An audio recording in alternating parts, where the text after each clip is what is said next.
106 miles to Chicago. We got a full tank of gas, half a pack of cigarettes. It's dark, and we're wearing sunglasses. Hit it.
Wednesday, June 19th. I'm your host, Gabe Today. Welcome to Double Impact. We were off last week, guys. I was very busy getting ready for a lot of great things coming to San Diego Comic-Con. I am here. My man, the myth, the legend. He's my man, and he is the man. He's a lot of man.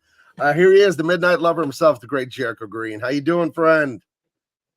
Fantabulous. How are you? I'm doing fantastic. I've had a great last couple days. I had an amazing Father's Day weekend. Best Father's Day weekend I've had in ages. So, and they're always good, but this was a spectacular one. How was yours? It was great. Went on our annual father-son camping trip with my best friend and his son. Cool. It was great. Place called Bucks Lake. And it was cool, man. We were out there for 3 days, 2 nights. Wow. And, s'mores, playing board games. They had s'mores. I didn't. But right. Playing board games. Getting trim, getting trying. We played some board games, sat out on the campfire talking, sharpened, we found some branches and stuff, and I sharpened it like into a spear for them and shit. And they were, our sons are just being little feral young men. How many boys? You each have one, or you got a couple? We each have one. We each have one, and our daughters are a few months apart. Okay. But his son is 2 years older than my son. Okay. But he keeps up. And they brought a bike and a scooter, so they were riding around the campsite. Brought a football, fishing. My son loves fishing. It's his first time going. He's in love with it. But yeah, it was great, man. It was a good experience, good memories. Awesome. Creating good memories. Awesome, I love it. Lee Kindler's here. Nanda Miser is here. Joe Musashi Crum. Harmonica. I like that. Think about what you think about. Roller Solo says, "What kind of cigar are you smoking, Mr. Green?" It's called an Odyssey. Ooh, an Odyssey. Mm-hmm. And I'll also have to have a Buffalo Trace. So he's got a night of drinking and smoking. So all you need, Rolo Solo, is a little bit of women and booze and gambling, and you're set. Yeah, man. Hey, I need a hot woman and a cold beer. You know what, man? But Buffalo Trace is something to be said about that. I'm not a drinker, but I do know that Buffalo Trace is. What is that, like a whiskey or something, or? Yeah, I believe so, but it's like good stuff. It's like sounds like a whiskey. Yeah, it doesn't come in a plastic jug with a handle. Okay, you're drinking classy when the booze comes in the plastic. Oof. Yeah, if it's in a jug, you're usually gonna do some bad shit. Wine out of a box or vodka out of a plastic bottle. But with the wine out of a box, it's I'm not an alcoholic because it's wine. It comes out of a box. Okay. None of the misers voting for bourbon.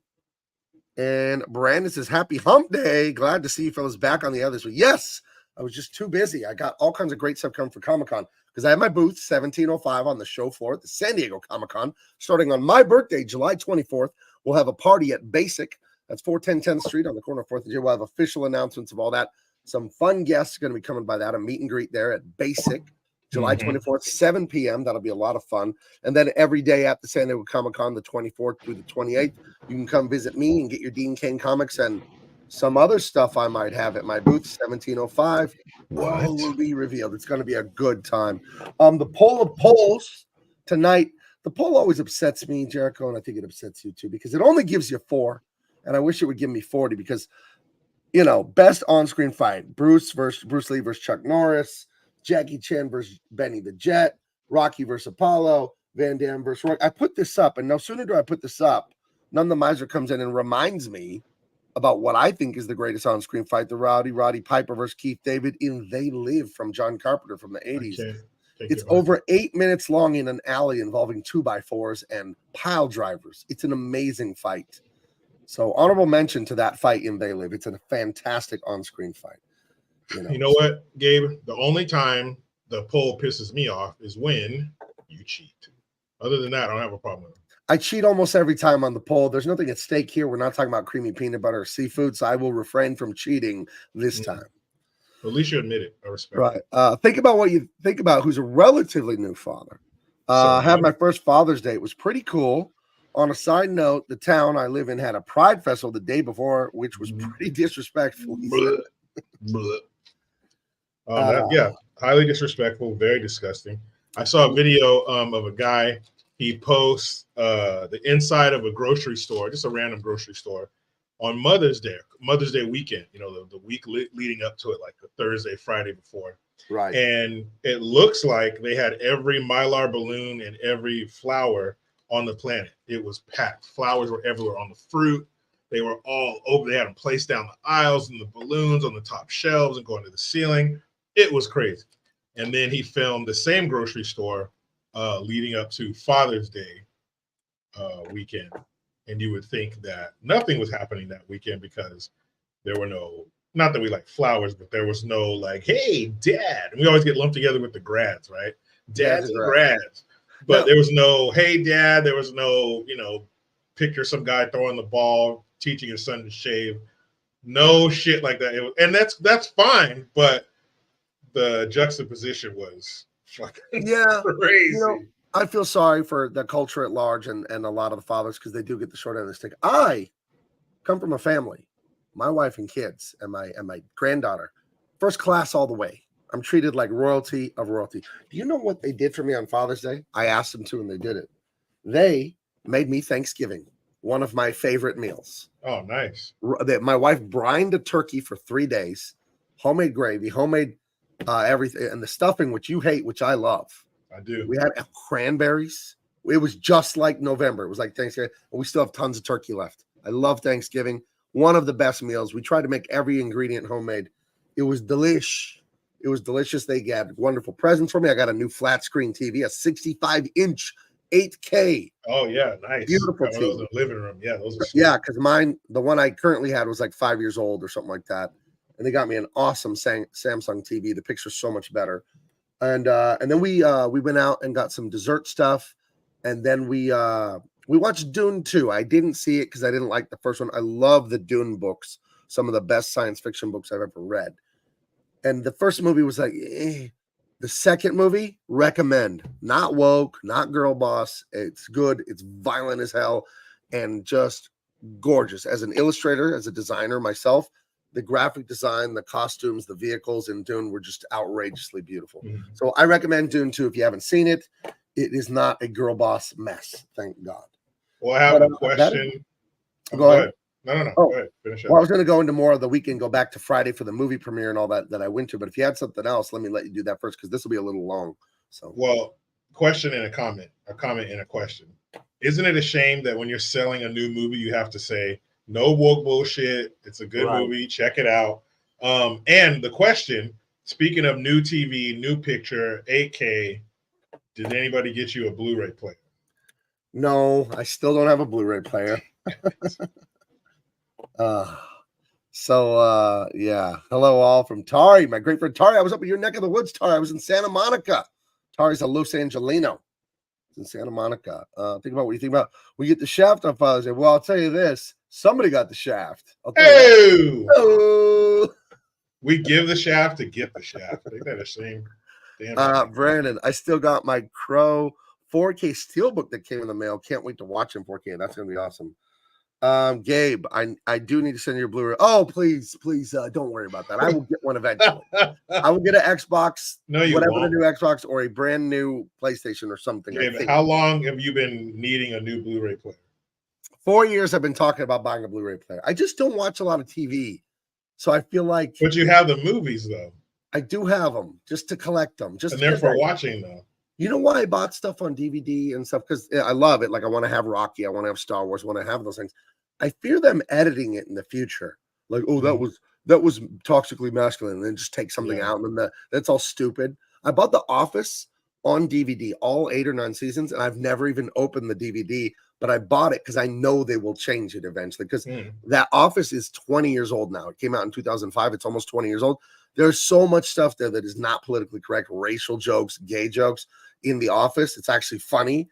I know they're going to take it out eventually. So that's why I bought it. So isn't that so refreshing to watch a show from, like 20 years ago, 15, 20 years ago? Right.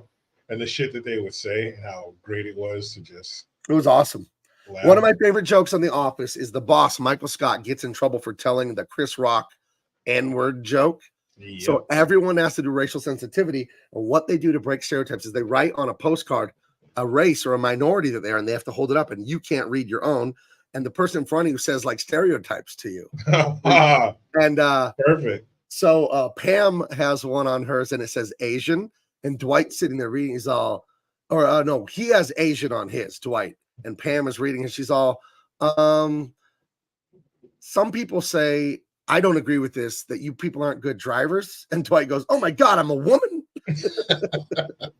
That's misogyny. It's funny. It's funny. It's misogynist patriarchy. Let's see this. I'm going to send Gabe a gallon of creamy peanut butter. I'll take it if it's organic. 2 ingredients, peanuts and salt. I'll eat creamy peanut butter if that's what there is. So let's see. No time to watch TV. It's all about Empyrean. Yeah, dude, colors are coming along on Empyrean and it's gorgeous. I'm working on secret project that I can't talk about on the air. That will be announced at Comic-Con or a little bit before. I know. And then I'm doing some stuff with Jericho. But I had a fabulous weekend. I went up to Santa Monica with my good friend and Jericho's friend of the show, the great Matthew Marsden of Ghost Matthew was in Tenet. I didn't know he was in Tenet. He was one of the soldiers. So not only was he in Transformers, Resident Evil, Rambo 4, Black Hawk Down, he was in Tenet, dude, like Christopher Nolan, filmmaking genius. Like, wow. So Matthew invited me and my wife to go up to Santa Monica for the premiere of his new movie, Protocol 7. Protocol7.movie. Please go to that website. Amazing movie. I hope it got picked up by Regal Cinemas. I hope it gets picked up for wide distribution. This is an insanely great movie. Matthew does great in that. We'll get to that, but I had a meme I had to share with everyone. I thought I was very funny on Twitter today. Breaking, the Buffalo Bills have just announced that they are helping launch the National Gay Football League. I think this is real news. And I tweeted, gay football, we already have the Chargers. So I like my joke. I'm very proud of that. That's good. The inter division rivalry is wonderful. Right. Go ahead. And I do have a good friend of mine who is a diehard Bills fan. So yeah, that is true. They really did. None of the miser insulting me in my own home. In the home of my own YouTube channel. How dare you? Team Cream, dog. Team Cream. You coming to my house with creamy peanut butter? Voice starts cracking. Okay. Think about what you think. I love on The Office when they have the basketball game and Stanley sucks at basketball. The one black guy in the office, Michael, they're playing pickup basketball in the warehouse at the office, and Michael Scott, the stupid boss, picks Stanley because it's like, he's black. Is like what's inferred there. It's like super racist. And Stanley starts dribbling all like all stupid, and Michael Scott's like, come on. Oh my goodness. Think about what you think about. Is Tenet really confusing me? It didn't confuse me at all. I don't know why people have such a hard time with it. It's just about a movie about people in the future who create this ability for objects to move backwards through time. That's all. So, where everything happens backwards. Bonsoir. Bonsoir, everybody. Good evening. Christian Delum vinyl revive. Hoser. He's from Canada. Wake Up 24 notable exception. What's happening here? Oh, just a lot of fun. Card 23. Hockey is better than basketball. Go Oilers for the cup. I'll say go Oilers lady. The lady that became famous. Do you know about this? Mm-mm. There was a woman who got very drunk at the Oilers hockey game and then flashed everyone, and it got millions and millions and millions of impressions all over social media. And so I did hear about that. Cities will do that. Yeah, that can happen. Speaking of gorgeous people, here's me and my wife cleaning up nice at the Le Mele Theater in Santa Monica. And I have I love this suit that I'm wearing. There's Matthew there. That's us after the movie, right in front of the silver screen. Matthew's a big guy. I think I'm like a half inch taller than him. He's a big man comics. He's a big dude. He's a black belt too. I spent like 3 hours with him the next day having coffee and talking with him, me and my wife. Brilliant guy. We have fun with him on here, but really, he's a sweetheart and a very smart guy. But it was fun. There was a red carpet. All the stars come out and people interview him and stuff. But this suit here, I want to talk about this, Jericho. I've lost a lot of weight. I think I look nice now. I'm down, about 40 pounds. I was tipping 305 last year. I'm like 260 something now. This is a nice Calvin Klein suit. About a week before the movie premiere, I said, you know what? I've lost weight. I'm going to be all over social media. It's good persuasion. It's good marketing for my brand to look good. Get a good suit. I haven't bought a suit in a dozen years because I don't wear them that often. So I went to the Men's Fashion Depot in San Diego to buy a cheap suit, but get it tailored, look nice. So I got a black suit, got it all tailored, got it all looking nice. My wife, she's going to get a makeover up in LA that day, get her makeup done, new dress. I told her to get a new dress. Just let's look great. Let's have a great time. We've only been to a few movie premieres. Let's look as good as we can. And oh wait, where's the picture? And she ended up looking fabulous, right? She's lost weight too. We're dieting, we're losing weight. You like my toothbrush on the bed of the hotel? Yeah. Classy. Glad you brought one. Classes up the picture. But I want to talk about this suit right here. You think it looks nice, right? Yeah, it looks great. Yeah, thank you. Thank you. It was a very expensive mistake. We get up to this hotel. It's the movie premieres at 7. The movie's at 7. They want you there by 6:30. And we're at this hotel at about 5:15. But it's only a mile from the theater, this hotel. And I get all the bags out of the trunk and throw everything on the bed. And I'm like, where's my suit? My new tailored suit that fits perfectly. And my wife, I'm not a little boy, but my wife does pack all our bags when we travel. It's not because I'm lazy. It's because she's better at it, is the lie that I have going. Okay. And did not bring my suit. Left my suit 2-3 hours away. It's only like 100 miles to Santa Monica to my house or whatever, but Southern California miles, yeah. Yeah, it's 3 hours, 4 hours in rush hour to get back home to get it. And the movie's premiering in an hour. So my wife said, oh my God, I'm sorry. But to my credit, I didn't flip out or anything. So I look at myself wearing a Dean Cain All-American Lawman t-shirt and shorts. At least they weren't cargo shorts, but I think, I can't show up in a t-shirt and shorts to my friend's movie premiere. And I can't call him and say, hey, dude, I'm not coming to your movie premiere you invited me to support you. That's shitty. So my wife's on her phone. And she's like, there's a Men's Warehouse a mile from the hotel. Jump in the car, driving down the road, and I'm talking to the kid that works there. And I'm like, hey, listen, I got to be at a movie premiere in 1 hour. I'm 6'4". I'm 260 pounds. I have a 7-foot wingspan. I need a black suit that fits nice. I walk in the door, Persian kid. And when I'm Arab, when I see other, Persians say they're not Arab, whatever, Middle Eastern types, you can tell. You give each other that look like, my friend, we make deal. Bravo. He got me in this suit off the rack, fitting nice, and he gave me everything. The only thing I had was that pocket square and my shoes and socks, my dress shoes. So he sold me that coat, those pants, and the only thing in my size was Calvin Klein. And then the shirt and the tie. He sold $600 and something mistake. Damn. Yeah, what can I do? That's all they had in my size. But now you got 2 suits. When you got arms like my length, you have to buy what they have. Thank God, my wife was praying. Thank God the suit fit. The sleeves were long enough. The waist is that sport cut where they cut in on the ribs, but it fit me now that I've lost weight. Pants didn't need to be tailored. So I'm back at the hotel in under an hour, ready to go. He even steamed and he pressed the suit for me at the Men's Warehouse. So Good wow. kid. Yeah. So that was a very expensive mistake, but it worked out. So there you go. Now you got 2 suits. Because for about 15 seconds there, I was like, what do? I cannot show up in a t-shirt. I can't not show up. Hey, Matt, babe, what's up? I'm here. Right. Yeah, and then your wife looking really nice. That would have been kind of weird. Like, what the fuck happened to you? Look at this. I should have got a top. Hello, Governor. Hello. When I finally meet Matt, that's how I'm going to greet him. Hello, Governor. Yeah, you need a ring like the Flash to keep your suit in. Damn it. Why didn't I think of that? So, Jericho, I don't know if you know, but the Flash, the character in the Justice League, his Flash suit is in a ring. I don't know either. It just comes out and then it goes on him. Don't ask. Okay. So there you go. So look in shape. I think he meant looking in shape, or maybe he just means I looked like any shape, like whatever. Your shape looks. You look like that shape. Yeah. So I drove all the way up to LA with I drove up there with the shoes that you see in that photo. Thank God I had the shoes. Because I'm a size 15 or 16, depending on the brand. Good luck finding those. Yeah, it's very hard to find, buddy. You'd have went some sneakers. So I had the shoes and the pocket square. I suppose it's LA and there's a lot of weirdos. I suppose I could have just shown up with just wearing the shoes. Yeah.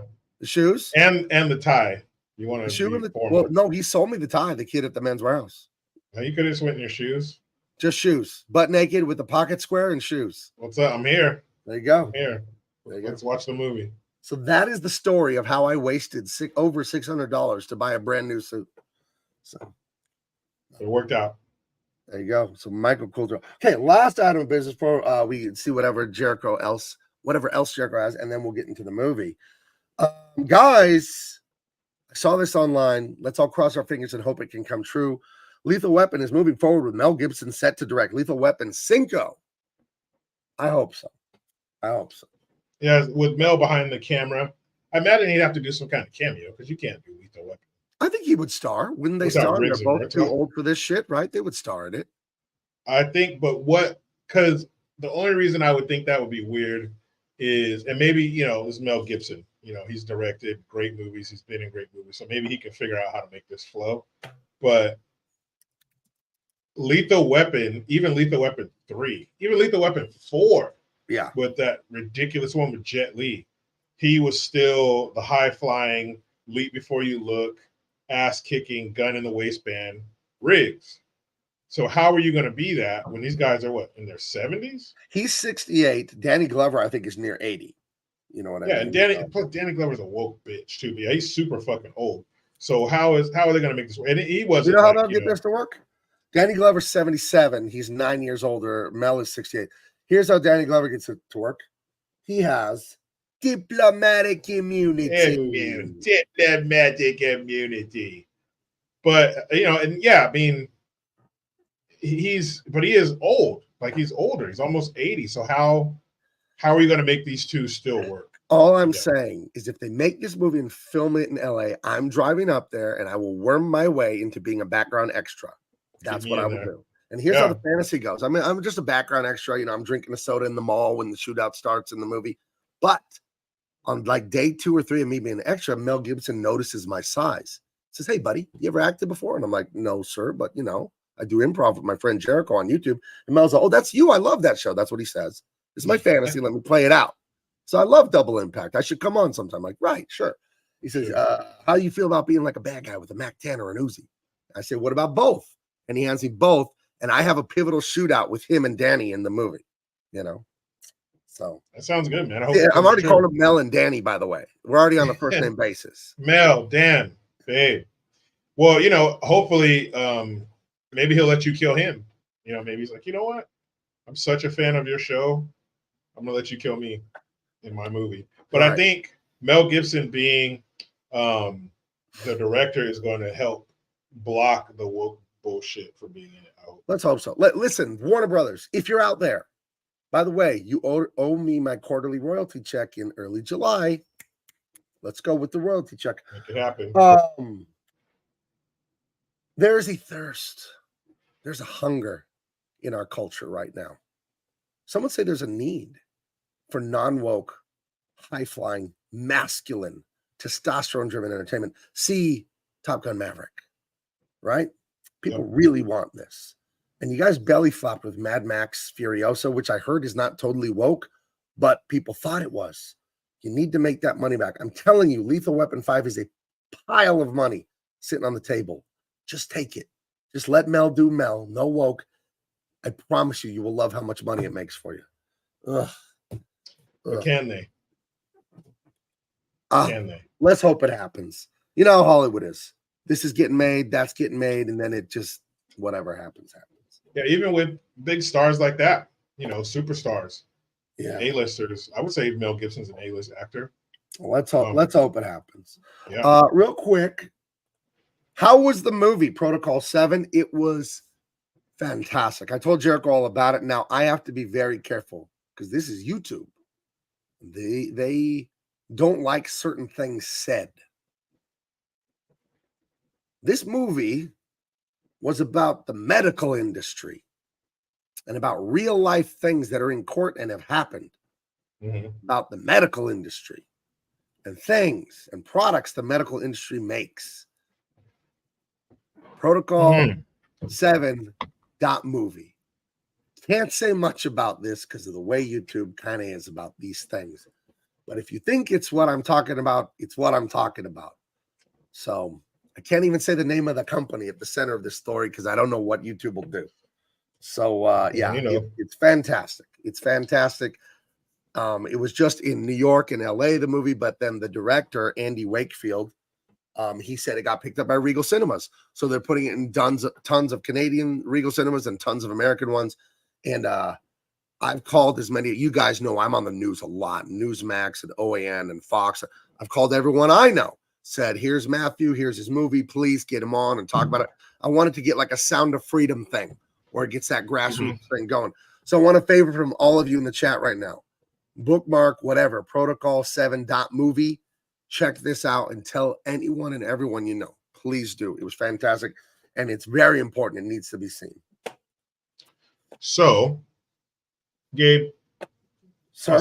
I'll say it like this. I've been to your home. I've broken bread. You broke a lot of bread at my house. With you and your lovely wife and your son and your daughter. And don't forget the star of the show, Big Baby. Huge baby. Yeah, she's huge baby now. So we've driven around, we've talked, we've had conversation, we've built a friendship. Can you get that picture back up there with you, Adrian, and Matt at the premiere? Give me a second because I closed all that, but I can have it back up in open it up. Hold on. Let me see this one here. Yes, and I sir. hope Adrian's watching. She occasionally does. But I'm going to go ahead and say. Hold on. There. Okay. Yeah, that one. She looks a little too happy in that picture right there. She looks well, you gotta very excited. Matthew got noticed at age 16 on the street for being a model. So he's a very handsome, charming, very intelligent, smart guy. So she's with the handsome movie star named Matthew. Then she's with an even more handsome guy who's a famous comic book artist. Yeah. So if I was her and I'm surrounded by 6'3" and 6'4", I mean, what is that? That's 12'7", buddy. She looks we're 12'7" of super handsomeness. Yeah, she looks like the meat in a happy sandwich for sure. There you go. I don't know if her smile could get any bigger. I'll tell you, that was the first thing I saw when I was 15 years old. Is I saw that smile across the room. I'm not kidding. I saw it. She's a beautiful smile, and I saw it across the room. I was like, "Who's that? I gotta go talk to that." Who that? So there you go. Bam. Let's see. Gabe, you're on Newsmax now?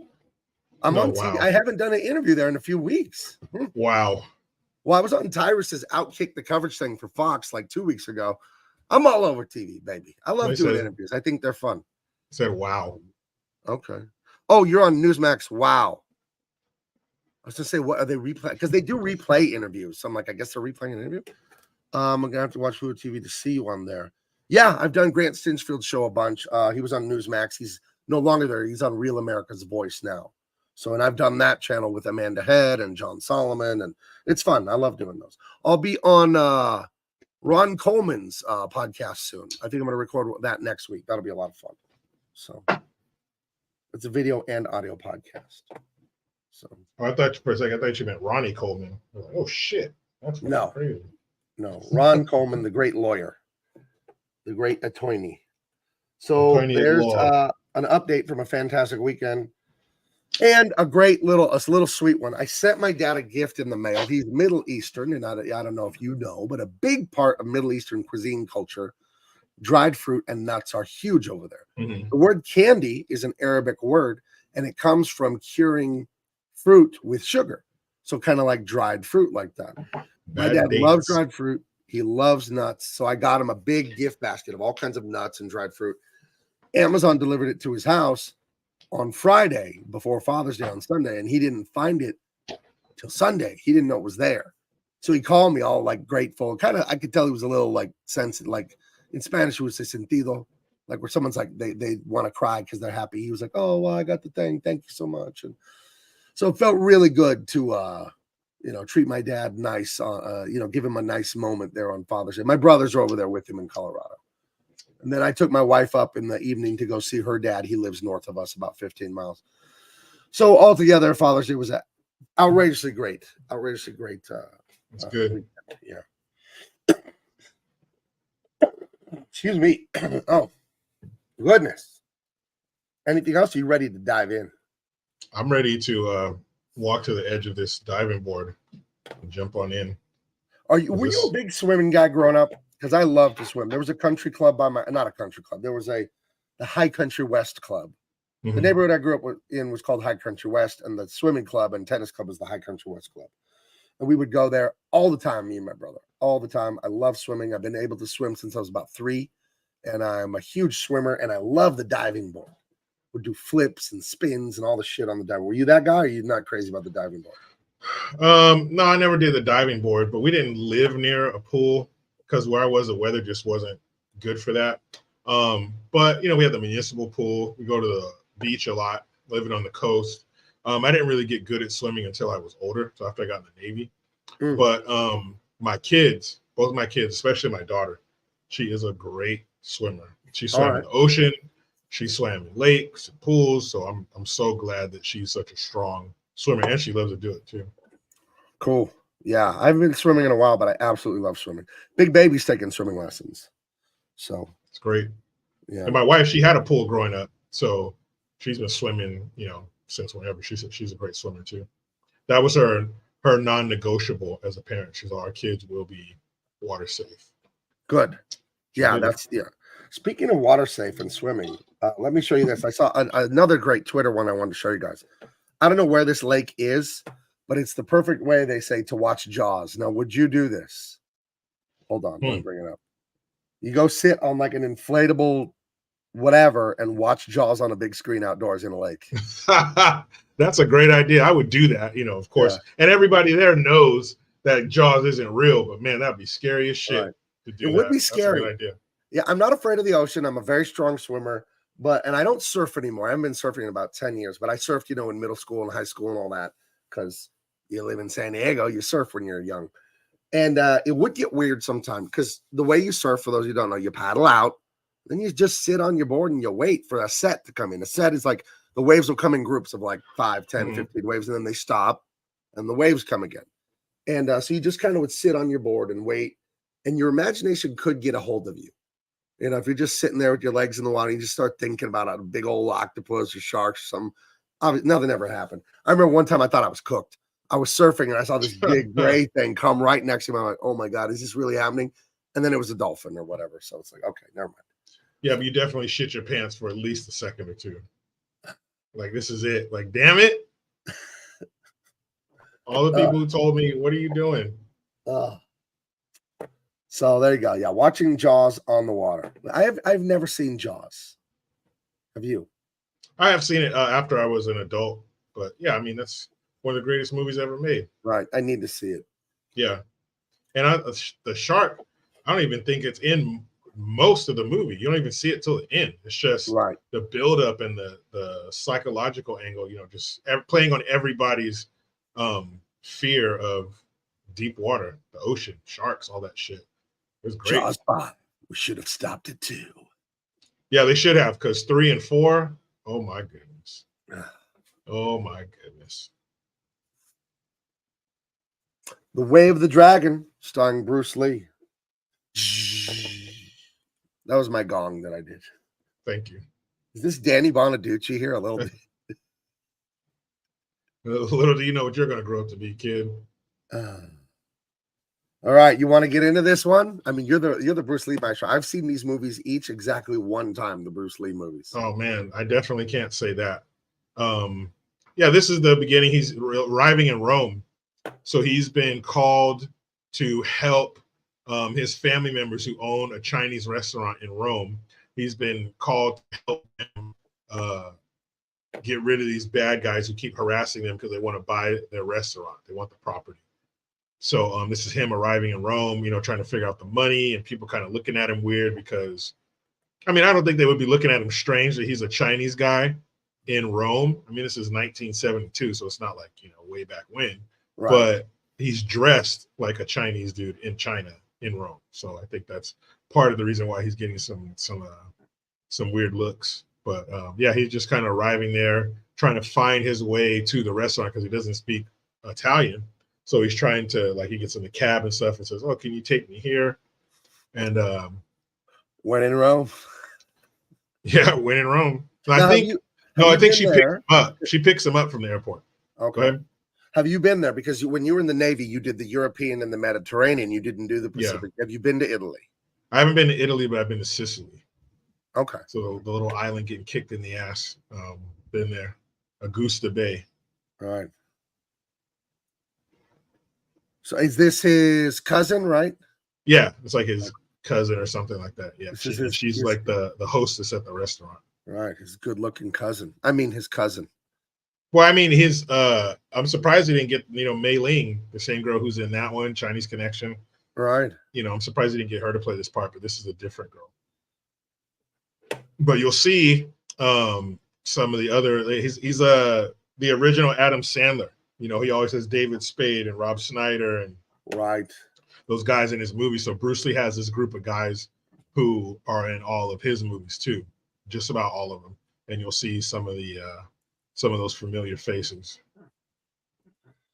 So what? He tags along with her, and she's going to tell him what the deal is, what the score is with these thugs bothering the family restaurant. Well, she picks him up from the airport, takes him to her apartment, and then she writes down the address and phone number to the restaurant. But she has to go. So she's like, here's the address and stuff and the phone number to the restaurant when you're ready to get over there. Was he a short guy, Bruce Lee? I didn't even think about this, but he's barely taller than that woman. Is he a little guy? Yeah, I think he was like 5'9" or something like that. So she's taller, definitely. She's got heels on. Maybe. Wait a minute. If he's 5'9", this guy's like 6'8". Well, he looks like a big dude. 6'8" though? That's ultra rare. Could happen. Maybe he's like 6'4" or something. 6'5". I don't know. Bruce Lee, little guy. Little guy confirmed. Ah, shoot, we're doing Return of the Dragon. Noise. I like Noise. Very. You a fan of Noise? Yeah, in the proper context. Okay. Yeah, you use the right way. What was any the one weapon has to use the right way. Yours cool beans. Cool beans. Ugh. Frijoles frios. I can't stand that shit. Cool beans. What does that even mean? Where does it come from, cool beans? I don't know. It needs to go back. Somewhere down. 5'8". Bruce Lee was 5'8". So the other dude's probably like 6'2", 6'3", something like that. Yeah. It's a big boy. Oh. So he heads out. Now, who is she again? This Italian. She's a looker. She's a bit of a looker. I think she's just some Italian lady that they happen to run into, and that's at the restaurant. That's his uncle. Right. Hey, uncle. Hey, there's uncle. Hey, we have customers. So this dude that I used to work with at Trader Joe's. Shout out to Robert. I've mentioned it before, but 95 to 98% of our conversation was quotes from Bruce Lee movies. And this is whenever it was getting busy out front, if he was in the back, I go in and say, "Hey, we have customers." That's what this guy tells him in the fucking movie. So now the guy in the green, he was in Fist of Fury, and the other one, right? He was the cousin, the shirtless cousin. No. This is the first movie he's in. Are you sure he really looks like? He does. He's like the chubby, kind he's of got comic the chubby relief. and the snubby nose, and that other guy was the same. I have to see him side by side. It was not him. Well, you know what they say: all waiters look alike. Yeah, well, you said that actually. I said waiters. I said waiters. That's not my joke. That's a joke from The Office. Michael Scott and this other guy are dating these two Asian waitresses, and they get drunk at a Christmas party. They can't tell like their girlfriends apart from these other Asian ladies. And the guy goes, "Well, you know what they say: all waiters look alike." You know, if they did that now, it'd be stop Asian hate. Shut up. Remember they tried to get that going for like 2 weeks, and it didn't catch fire, and they're like, It didn't work out. It didn't work out. Well, we tried to divide and conquer. I guess it didn't. You happy? You guys happy? Thank you. Yeah. But that's not the guy, but he's still the chubby comic relief cousin. And there's another character in this movie that my brother and I would repeat his line because it's absolutely ridiculous. But I'll mention that when we get to it.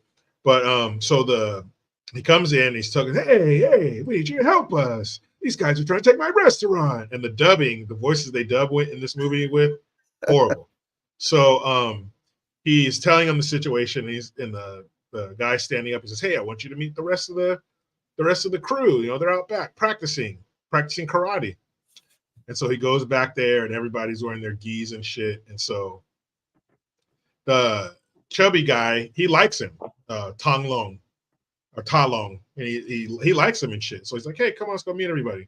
So the guy standing behind him is the asshole for no reason. Right. And he's like, who are you supposed to be, huh? Yeah, I hear you know Chinese boxing. Huh. You can't generate any power with Chinese boxing.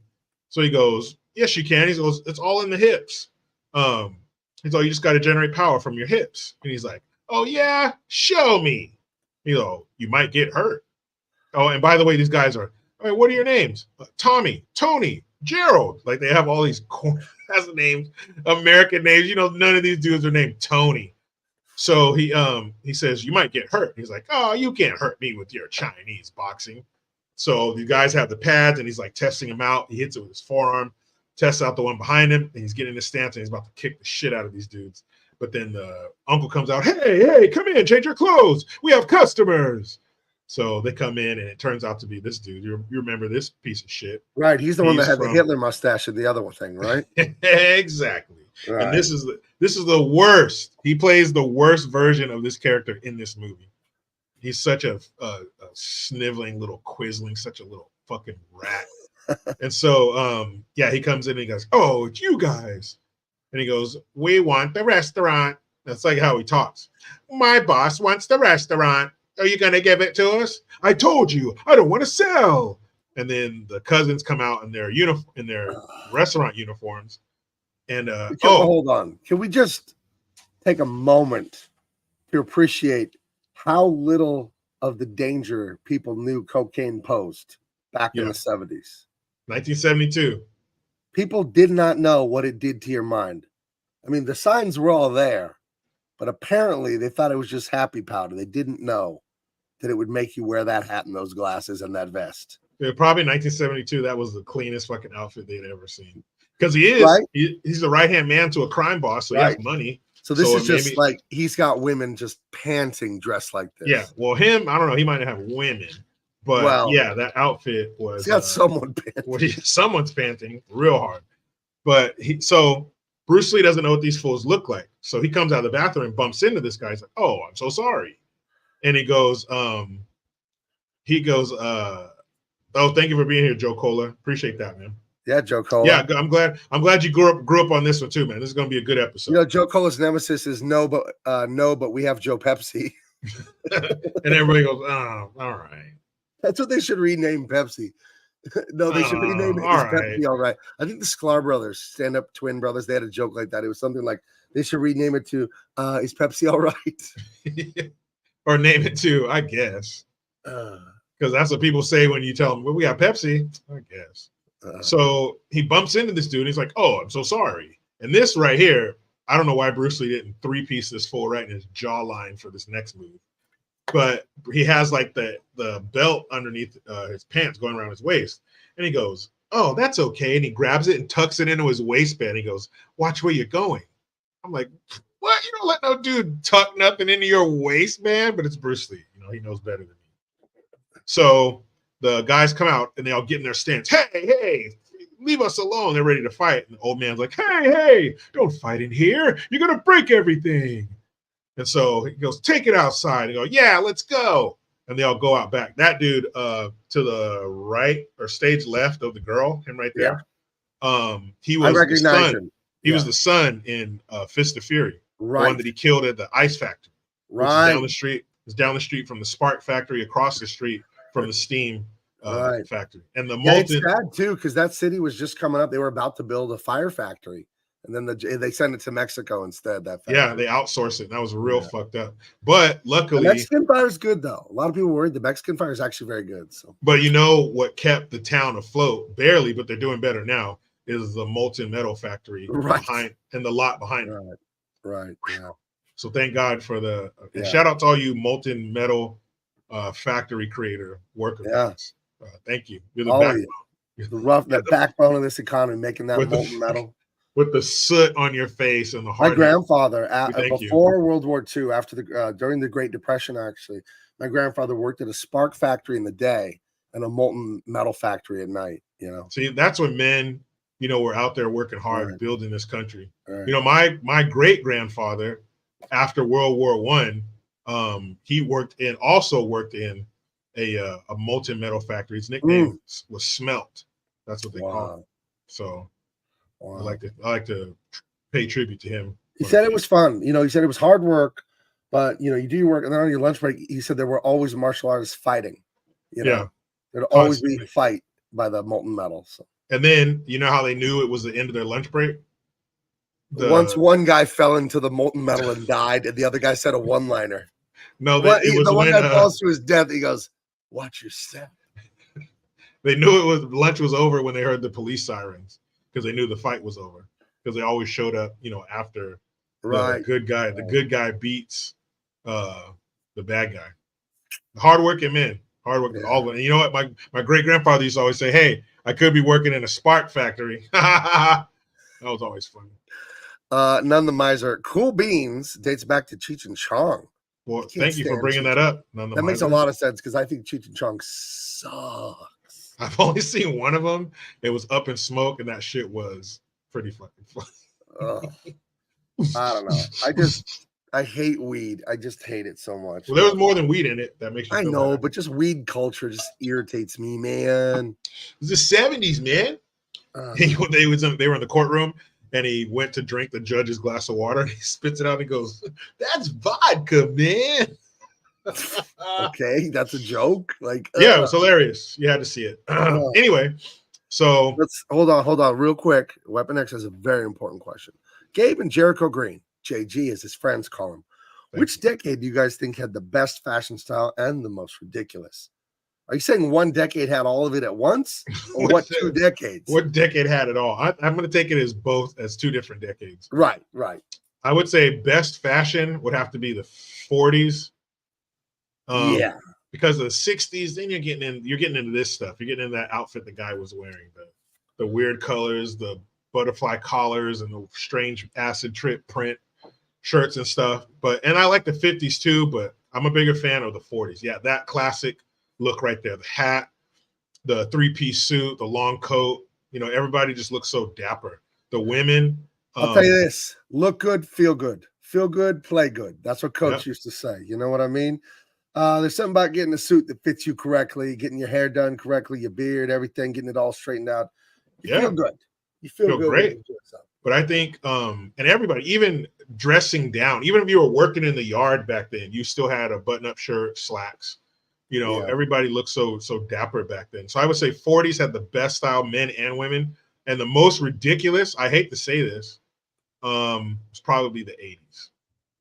I think I like that 80s preppy. I think it still holds up. You know, your Mike Seaver, your Family Ties, your, you know, the preppy look where you look clean. You got the polo, you got the jeans and the sneakers.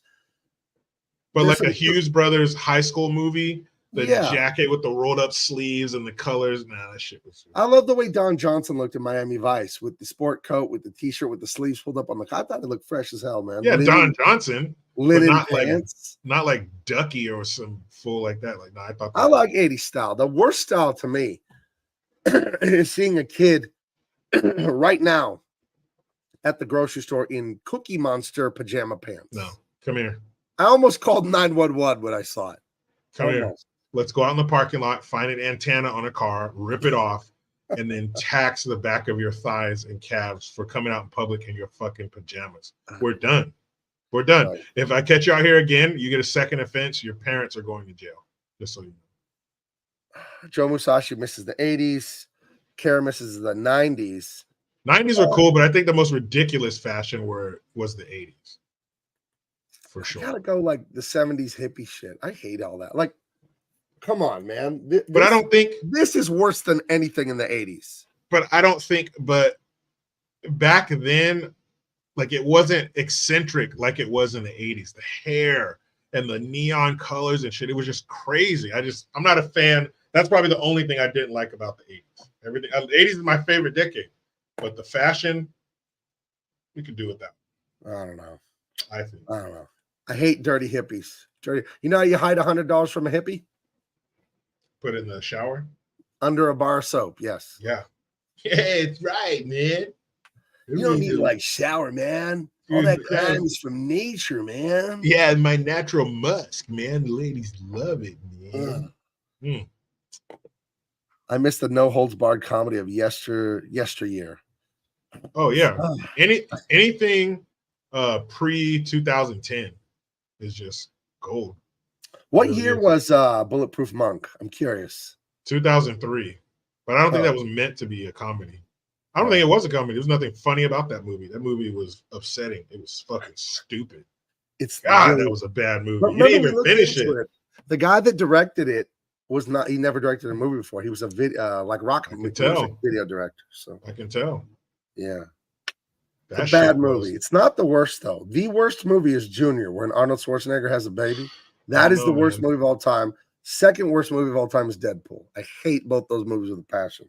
I'll still put Bulletproof Monk up against anything. Bulletproof Monk should have been at the Nuremberg trials. That was a war crime. That movie was fucking terrible from the opening scene. And I mean this like literally from the opening scene where he's having a bamboo staff fight on a bridge with his master until the very last scene where, everything's fine now. Now he's passed on the powers to Sean William Scott. He's going to go off in the world. The very end to where the credits rolled, from wire to wire, that movie was complete. I would rather stare at a pile of fresh dog shit. The worst character in that movie is the... Can there be a worse character? The worst character to me is that New Zealander, British, not sure, Australian guy with the black spiky hair who's the underground subway leader. He's the worst. You mean Mr. Fantastic? But he's just not a bad guy. Should be cool, like Darth Vader. Like, oh, he's scary and bad, but he's kind of cool, like. And you know how I know his name was Mr. Fantastic? Because Mr. Fantastic. Why? It was tattooed on his chest. Mr. Fantastic. You're right. I'll give you him. He was definitely the worst character. He's the worst part of that awful movie. But every character, but to say he's the worst, he's in a sea of shitty characters. Right. Like if you had 12 different stool samples, like, all right, this is the worst one. I guess he's the shittiest one. I feel so bad saying this too, because Mike Oeming is the co-creator of the comic book Bulletproof Monk. And he's a sweetheart and a talented artist. I've worked with him on comics. I feel bad saying that I hate that movie, but sorry. But how was he involved with it? Huh? Was he involved with the movie? I doubt it. I doubt he was involved at all. So don't feel bad. It's Bulletproof Monk, the movie, not the comic book. Right. The movie was fucking terrible. Right. Yeah. Anyway, moving on to a much better movie. And this part's hilarious. This guy looks like someone's uncle got drunk at the barbecue. He's going to show you a few moves. I used to box come in high here. school. Here, I used to box. Let me show you how to throw an uppercut. Let me show Come you. at it. Come out here. Then he ends up So, yeah. hurting his nephew and gets in a fight with his wife, and then she drives off drunk. You're always doing something stupid, Ronnie. You have to hurt the kid. You're not a fucking boxer. That's because you never believed in me. I'll show you a fucking combo when I get back to the house. Why don't you do it right here in front of everyone? You're the big man. You're so fucking awesome. Why did you hit me? Go ahead and hit me. I have neighbors that are sawed-off psychos. I've lived in this house for 10 years. My neighbors across the street fight outside in the yards. And I don't live I live somewhere nice. Not in the yard. And my neighbors are like, oh, yeah. Well, you lied about breakfast. It's like, oh, my gosh. Dude, breakfast. Yes, they're just the most stupid fights of all time. The foundation of any good argument. And they're just in the yard screaming like morons. Ugh. And it's like, it's a nice neighborhood. This isn't like ghetto throwing stuff off the apartment balcony. These are, hey, I pay too much to not live around that bullshit. I'll hear it sometimes when I'm working. I'm like, this shit again, really? You can't pick your neighbors. You can only pick your nose. That's right. So this guy right here, he's like the head of the henchmen. Like you got the boss, you got the skinny Asian dude who can't dress. Then you have this guy. And so he's like the lieutenant. And so he goes, and so go back one. This guy right here getting in his karate stances, his karate form. He's the asshole who told Bruce Lee in the beginning, you can't generate any power with Chinese boxing. So to see what's about to happen to him is pretty satisfying. So he can't generate any power with his Japanese style or whatever. No, he can't. He cannot. So that is that what happened to him? Yeah, he got put to sleep. So he's like doing all this shit, and the Italian dude just goes. I mean, like he's falling asleep. He goes like this, like come on, and the guy tries and he just fucking blasts him. One hit, fucking lights out, and they're trying to wake him up, and to no avail. He's out. He's snoring, knocked out. Put him to sleep real quick. Hey, you're gonna hurt everybody. He looks like he just found out he ate something he really didn't want to eat. Ooh. Or somebody put one too many fingers in his butt. Ooh. Now, how many is too many? I think he asked for 2 and got 3. Oh, so one was not enough. No, 3 was too many. Meet me in the middle. So yeah, poor guy. Let's see. Weapon X had another question. Is Bulletproof Monk worse than No Retreat? No. Oh yeah, because No Retreat, No Surrender is hilarious. It's No Retreat, No Surrender is enjoyable. It's bad, but it's enjoyable, and you get a sick ass scene with Van Damme doing some really good martial arts in there. Right. Have we done that on this channel? We did it on this channel. Yeah. Right? Yeah. But and Bulletproof Monk. But Bulletproof Monk is one of those big budget summer blockbuster, advertised everywhere, probably had a fucking value meal at McDonald's or something, and was fucking atrocious. Wow. Terrible. It was. I mean, one of those movies that are so bad that you turn it off because it's just too much cringe. It's too much. You have to take a break. You watch it in like 5 parts. It's so bad. Oh, speaking of, speaking of 5 parts, it took me 5 days to watch Madam Web. What are you doing watching that for? I love bad movies, and I knew it was big budget, and it did not disappoint. If you like bad movies, Madam Web there's bad, and then she carved out her own. But was it entertaining? Was it entertaining bad or just boring bad? You can't watch boring bad. Like stupid bad is funny, you know. No, it was not funny. It was like it was like a TV show. It was like if you made a TV show an hour and 45 minutes. Yeah. It was fucking awful. The storyline, her powers, top to bottom. Everyone thing was go girl. Oh, I'm a man. I'm so stupid and dumb. You're so smart. Oh, it was bad. Took me 5 days because I kept falling asleep on it to watch that atrocity. Why? I just don't even know why you get past day 1 or 2 on this. It was so bad I couldn't stop watching it. That's what none of my says see Laser Mission See Laser Mission is an amazing movie.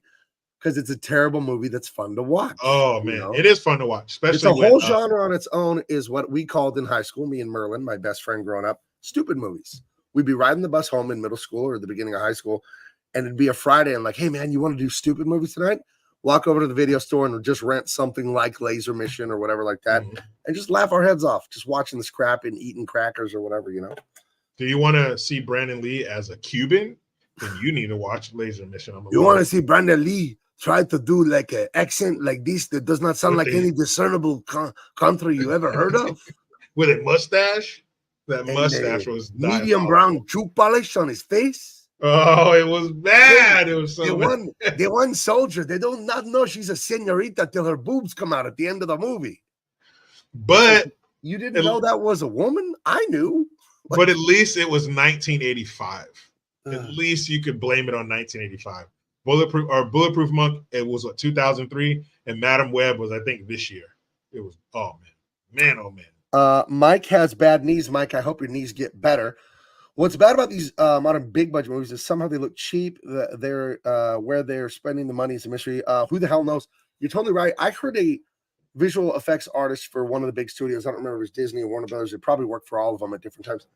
And he's saying they do look worse now, the special effects now compared to 10 years ago, because they're rushed and they're like having to redo it and redo it and redo it. Like the managerial style has gotten so different on these, so corporate. So I think there's a lot of tinkering. There's a lot of tinkering with a lot of top down, not letting the talent just do it. I said Dune 2 was a good movie. Little bit of a spoiler. But in Dune 2, there's a scene, the main character, Paul Atreides, his right-hand military advisor, Gurney Halleck, and some other good guys are walking through a canyon, and they're talking about where they're going to go next. And the dialogue, I guarantee, nobody told me this. I know as a writer, this dialogue was not written by the writer of the movie. It was not given by the director. It was not given by the actors. This writing, it's like a 1-minute scene. The movie's good, but this scene is terrible. This scene of the movie is literally exposition dialogue only. But you can't go there. Don't you know that's where the danger is? And your powers will never work there. I know, but you remember last time we talked about this, but it's like all explaining. It's like they might as well turn and look right into the camera. And I was watching the movie with my wife and son, and the movie was, and my daughter was there. Everyone was there. It was Father's Day. We were watching this movie. The movie was great. You get this 1-minute scene in the canyon where they explain so much to the audience that you would have just picked up if they explained it in a careful way. And I paused the movie. I told my wife, kids, like, what the hell is this?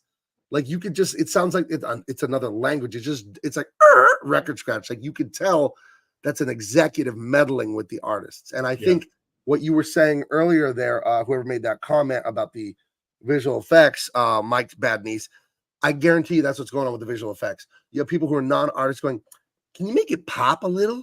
Can you add a little jazz to it? You know, they don't know what the hell they're talking about, but they have power. So they boss around the creative, talented people. Because it looked like a TV show. It looked like a set. Yeah.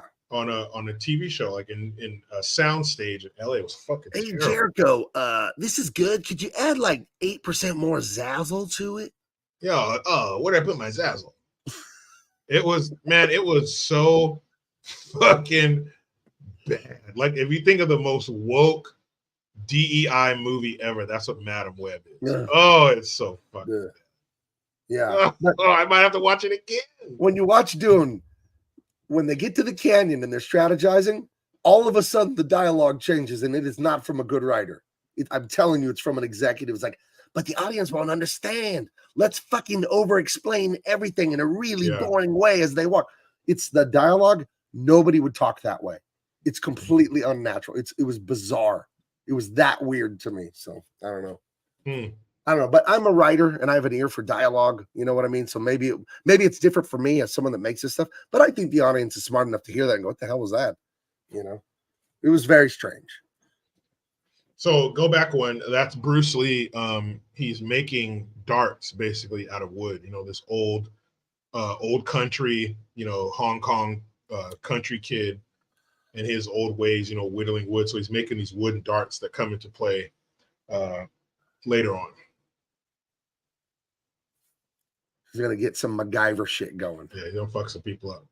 This is just this guy talking. So now He's saying, hey, what do you guys think? This is the next day. So what do you guys think of that Chinese boxing? You guys want to learn some Chinese boxing? So they all go out back, and he's going to show them. Now he's going to finally get a chance to show them what Chinese boxing is. He's like, Right. How long? Why don't you go back there and show them your Chinese boxing?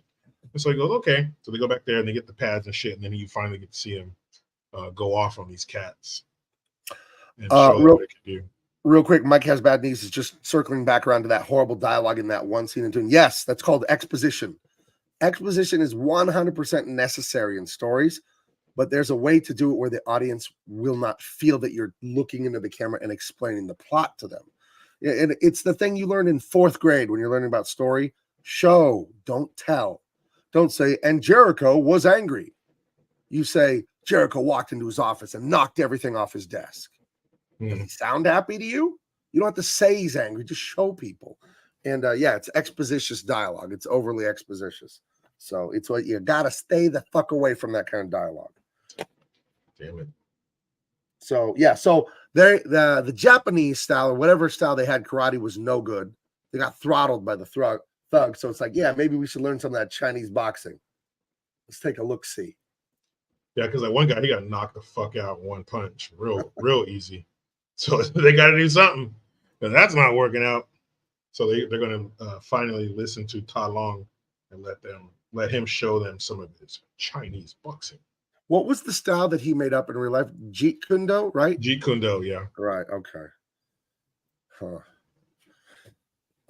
So they're all smiles back at the restaurant. They fended off the bad guys for now. They've staved them off for now.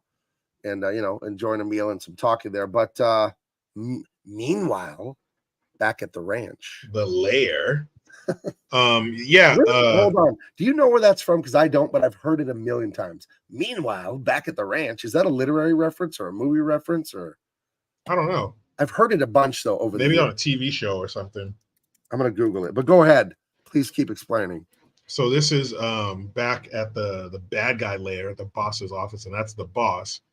And he goes, have you gotten that restaurant yet? No, boss. Well, I want that restaurant. Whatever I want, I get. Yes, boss. Yes, boss. And it's literally what he says. Yes, boss. Yes, boss. But they have some help. This guy named Ta Long from Hong Kong.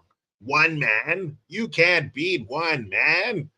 And so he tells that moment with the name in Hong Kong was set up for some comedy. He's Tai Long from Hong Kong. Tai Kong from Hong Long. No, Tai Long from Hong Kong. They missed it. They missed their who's on first moment. Right. And so he says, basically tells him, you go back and give me that restaurant. And so Bruce Lee's taking a tour. His cousin's giving him a tour of Rome, the Colosseum and the Leaning Tower and all that shit. He's going to check it out. They didn't do any research when they write the script. She's all, these are some rocks and shit over here. I don't know. Someone used to live here. Yeah.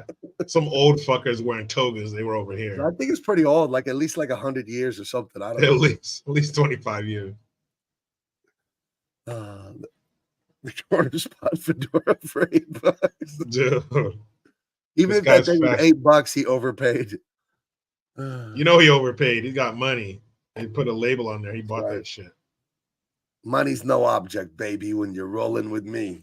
Yes, boss. Yes, boss. Ugh, such a little bitch. Bring me Tai Long from Hong Kong. No, I said it's not too long from Hong Kong.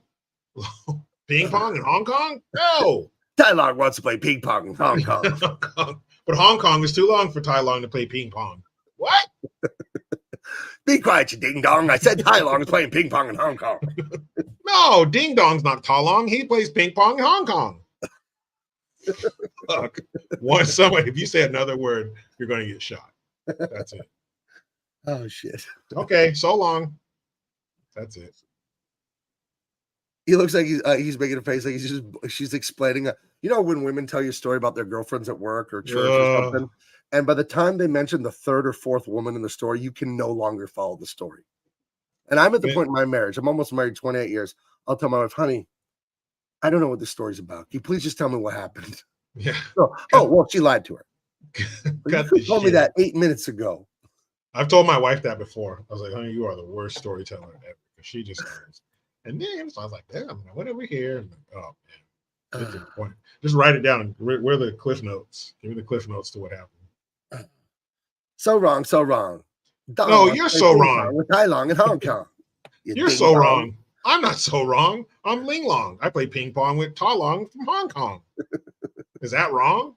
Wait, listen to this song. What about Beer Fest? I was playing ping pong in Ding Dang. Oh, I Beer love Fest Beer was Fest. so fucking Beer funny. Fest is the greatest beer in the world. So why are we drinking goat piss? Because if you can drink goat piss, you can drink anything. But even Monique was good in that movie. It's a good one. Those Broken Lizard guys are actually pretty fun. You know? That movie was too damn funny. Well, there's Ta Long, not Ding Dong. And yeah, he's sitting there, close your mouth, man.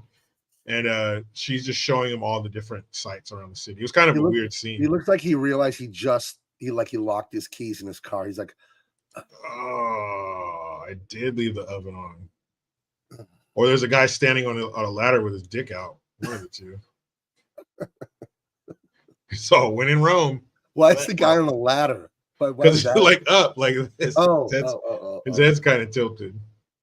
He's like, hey, you wanna when in Rome. Yeah, so they're building a little romantic tension. That's his cousin. Just showing the sights of Rome. When in Rome. No, don't do that when you're in Rome. Or anywhere else for that matter. Maybe it was. He's like, you sure you're not adopted? Like you're my real cousin? He's I got a picture. Oh man, I was hoping to see your ding dong after we play ping pong. Only in Hong Kong. So they're while they're out and about fucking around, the henchmen come back, and this time they're strapped. Now, you want to talk about diversity, equity, and inclusion? There's everybody. This is the United Nations fucking movie cast. A white guy, whatever that guy is with the beard, fucking Italian guy. There's an Indian guy sitting down in a fucking red tank top. Either Indian, doesn't matter. Then you got a black guy that he's going to beat the shit out of. I think another white guy, and then of course Asian dudes. He fucks up every race on the planet in this movie. So shout out to Bruce Lee being the original DEI. Right. And let's see. Is it this one? No, I think it's a later scene. So he sends the guys, he says, give this guy, they bought him a plane ticket, a one-way ticket back to Hong Kong, first class. So the little henchman goes, here you go, it's a first class ticket back to Hong Kong. And he puts it in his shirt pocket. And he says, take him to the airport. Take him out. Take him to the back. These are really nice bad guys. They are. First class. They could have stuck his ass in coach. Yeah, that's probably how he got there.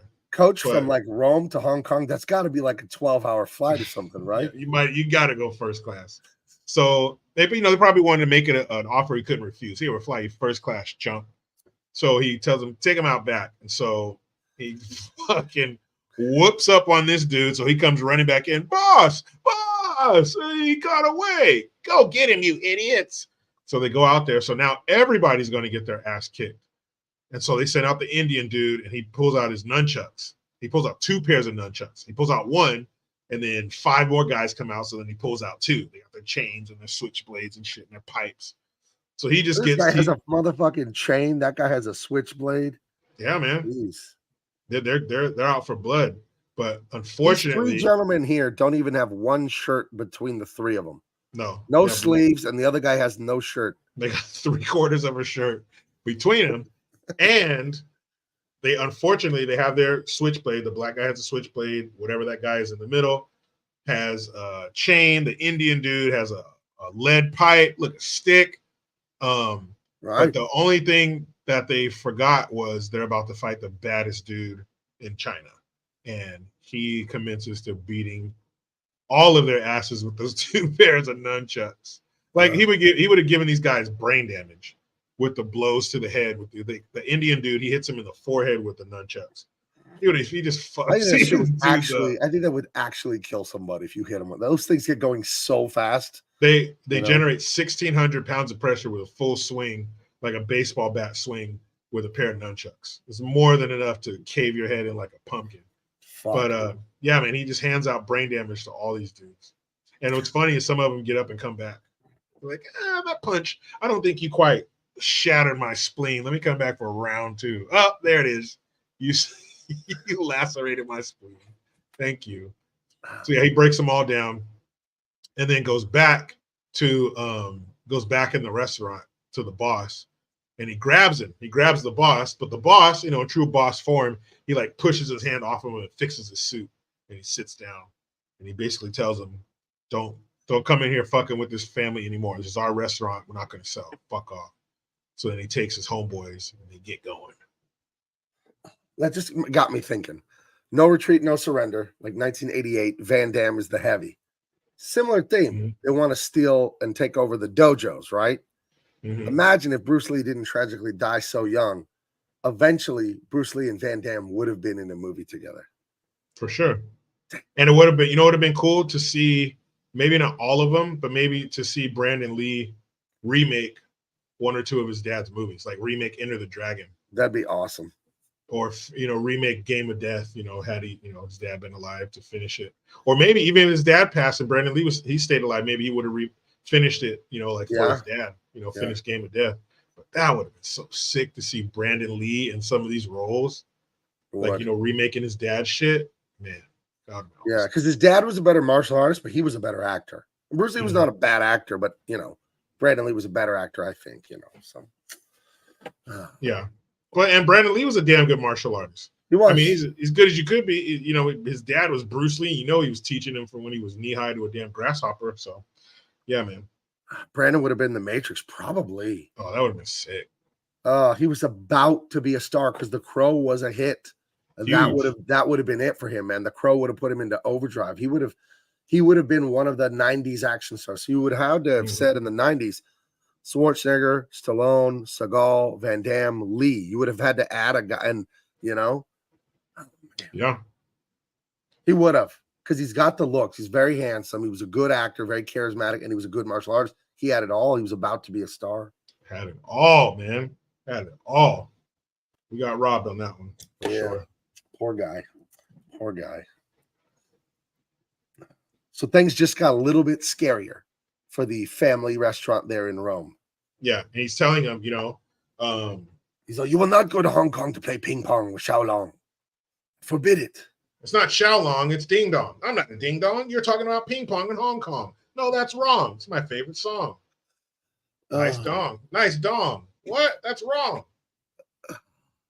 I mean, the jokes write themselves. What a confusing conversation this was. But no, he's basically telling them that those guys aren't going to stop until they get what they want. And he's all fucking scared and shit. Kara says she hated that she had to give up martial arts. She was only 3 tests away from black belt. That is too bad. You must have gotten injury or something. That's fucked up. But I mean, 3 tests away from a black belt, you're still a bad motherfucker. You know, I can't follow along. Kara, your story reminds me of one time I was in college.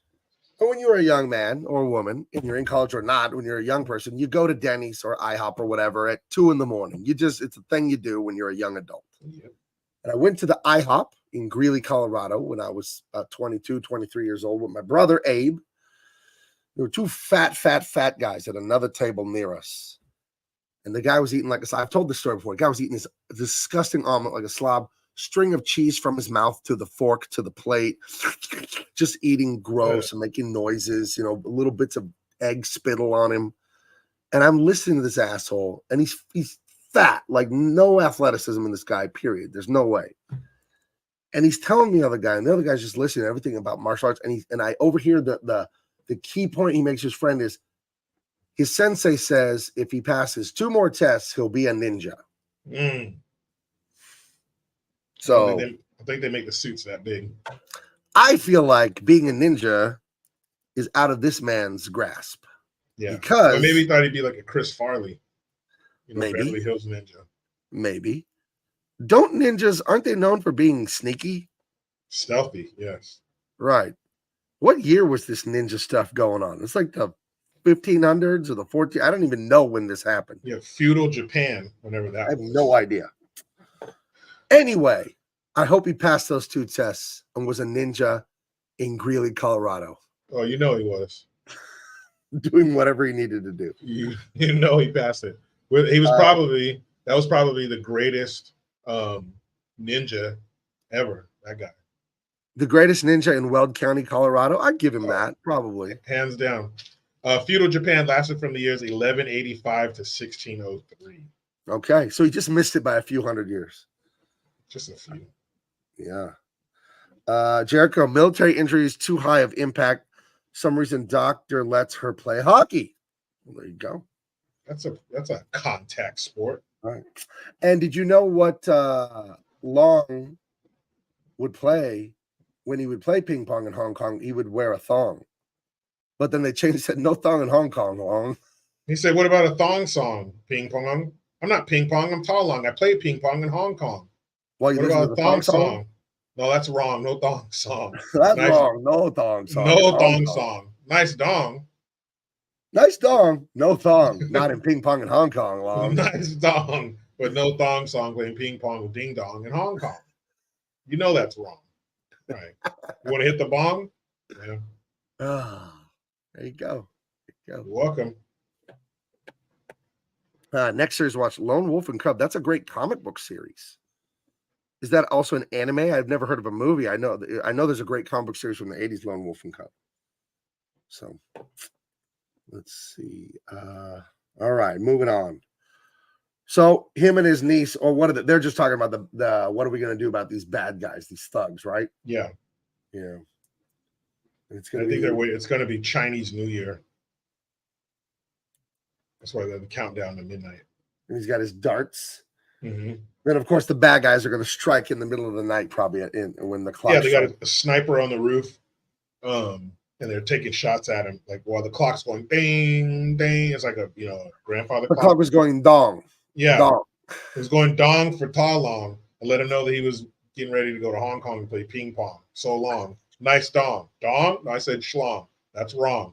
I'm wearing a thong song, no dong, shown in Hong Kong while playing ping pong. It's all true, people. 100% true. Verbatim. So yeah, he's calling the restaurant to see, and that's when he's reading the phone number that she gave him. He picks up the phone. Hello, operator. 5 2. She's like, hello. And he's trying to read the number, but he can't because he's a dumb Chinese country boy. So he's illiterate. Oh, you know what?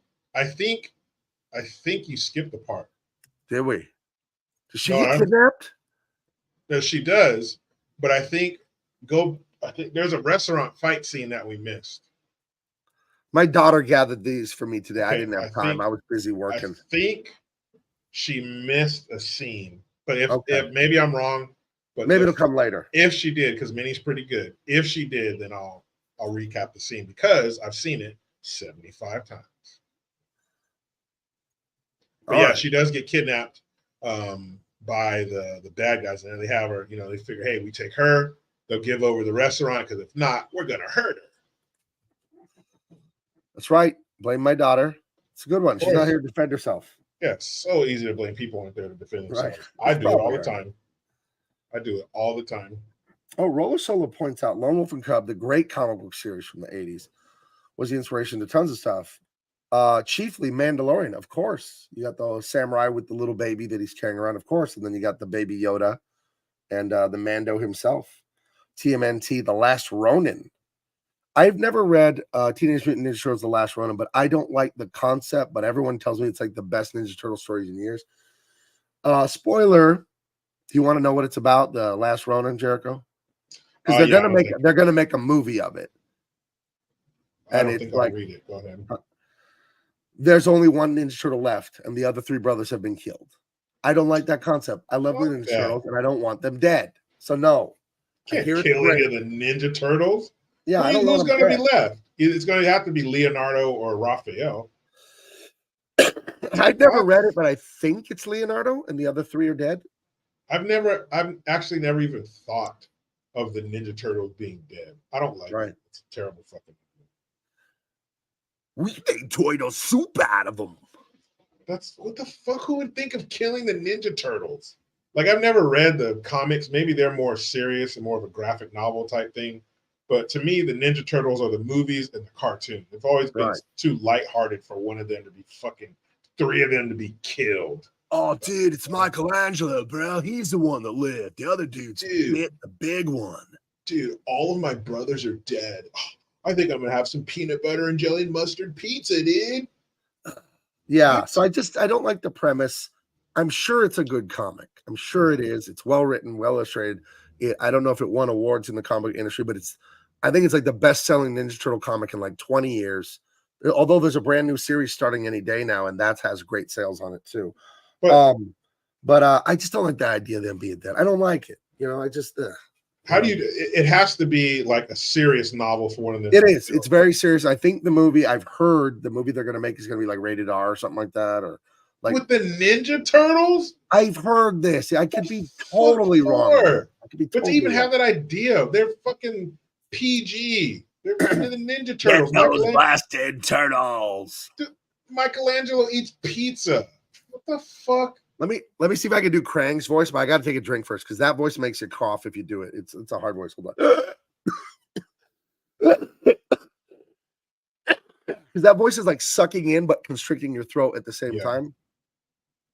The Ninja Turtles. That was Uncle Phil. I'm not gonna do Krang. Oh my goodness, that hurt. Let's see. Ninja Turtles have always been serious until they adapted it for TV. And really, I didn't know that. The comics are much more serious, although the first movie was closer to being an adaptation of the comics. Kevin Eastman, the co-creator of Ninja Turtles, he lives here in San Diego. And they have the IDW was a spin-off of Wildstorm Studios, which is DC Comics studio. IDW was here forever. They're up in Portland, Oregon now or something like that.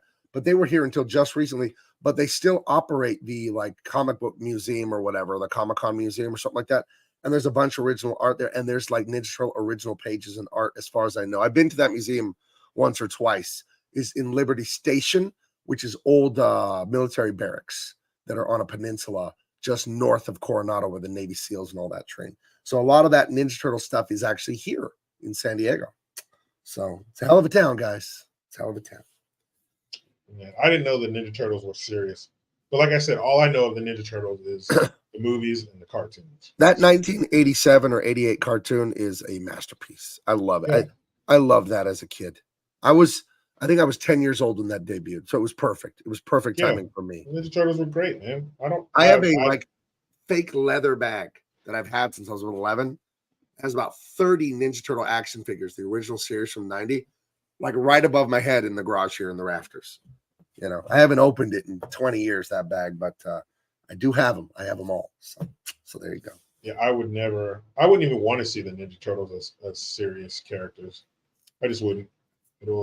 Have you seen someone made a really funny animation online? It's like middle-aged mutant Ninja Turtles. Yeah, I saw that shit. So like Raphael's getting divorced and the other guy's like taking blood pressure medicine and like getting fired from. But even funny though, that's still funny, right? Because that's what the Ninja Turtles are to me. So yeah, that's great. But serious, I'm cool. He loved the Ninja Turtle pies. Loved the first two movies as a kid. I love the first movie. We'll review it on here. The second movie with Vanilla Ice is not. That was a bad part. Go Ninja, go. Have you ever seen the turtle get down? That was terrible. Yeah. But yeah, the first one, you can't touch the first one. Ernie Reyes Jr. It was Bebop and Rocksteady. It's Total Crashing time. Yeah. Right. Bebop and Rocksteady were hilarious. Yeah, they didn't get into the movie though. The movie Ninja Turtles 2 had Toka and Razor instead. Yeah. Well, Bebop and Rocksteady are in the new one with Megan Fox, which is fucking horrible. But they're in that one. But it's all I saw the first of the new ones, the Michael Bay Ninja Turtle movie. I saw the very first one. Do not ninja rap. So by do not ninja rap, do you mean ninja rap? Is that what you mean? Go ninja, go ninja, go. Like how they fucking learn all the words in the dance moves. Like he's right there on stage, like bobbing his head, like dun, dun, dun, dun. Like he fucking just came up with all that shit off the top of his head. Oh I made another funny. The Ninja Turtles. Oh my God. Wise men say forgiveness is divine. But wise men say forgiveness is divine, but never pay full price for pizza. He said his pastor she said her pastor used to say that in the sermons. Oh my God. Yeah. It was a good one. Cold as Ice Vanilla Ice had that Cold as Ice movie. I never saw it. Oh, yeah. Hey, word of advice. Drop that zero and get with the hero. Well, you've got me convinced. That movie was bad. Oh, it was bad. You saw it? Woo. Long time ago. All right. But I was talking to my brother yesterday. As you know, famously, I was not allowed to watch movies growing up. I was not allowed to listen to worldly music. I had a very Christian upbringing. I'm still very much a Christian. So these movies that we review here, I've mostly seen them now as an adult.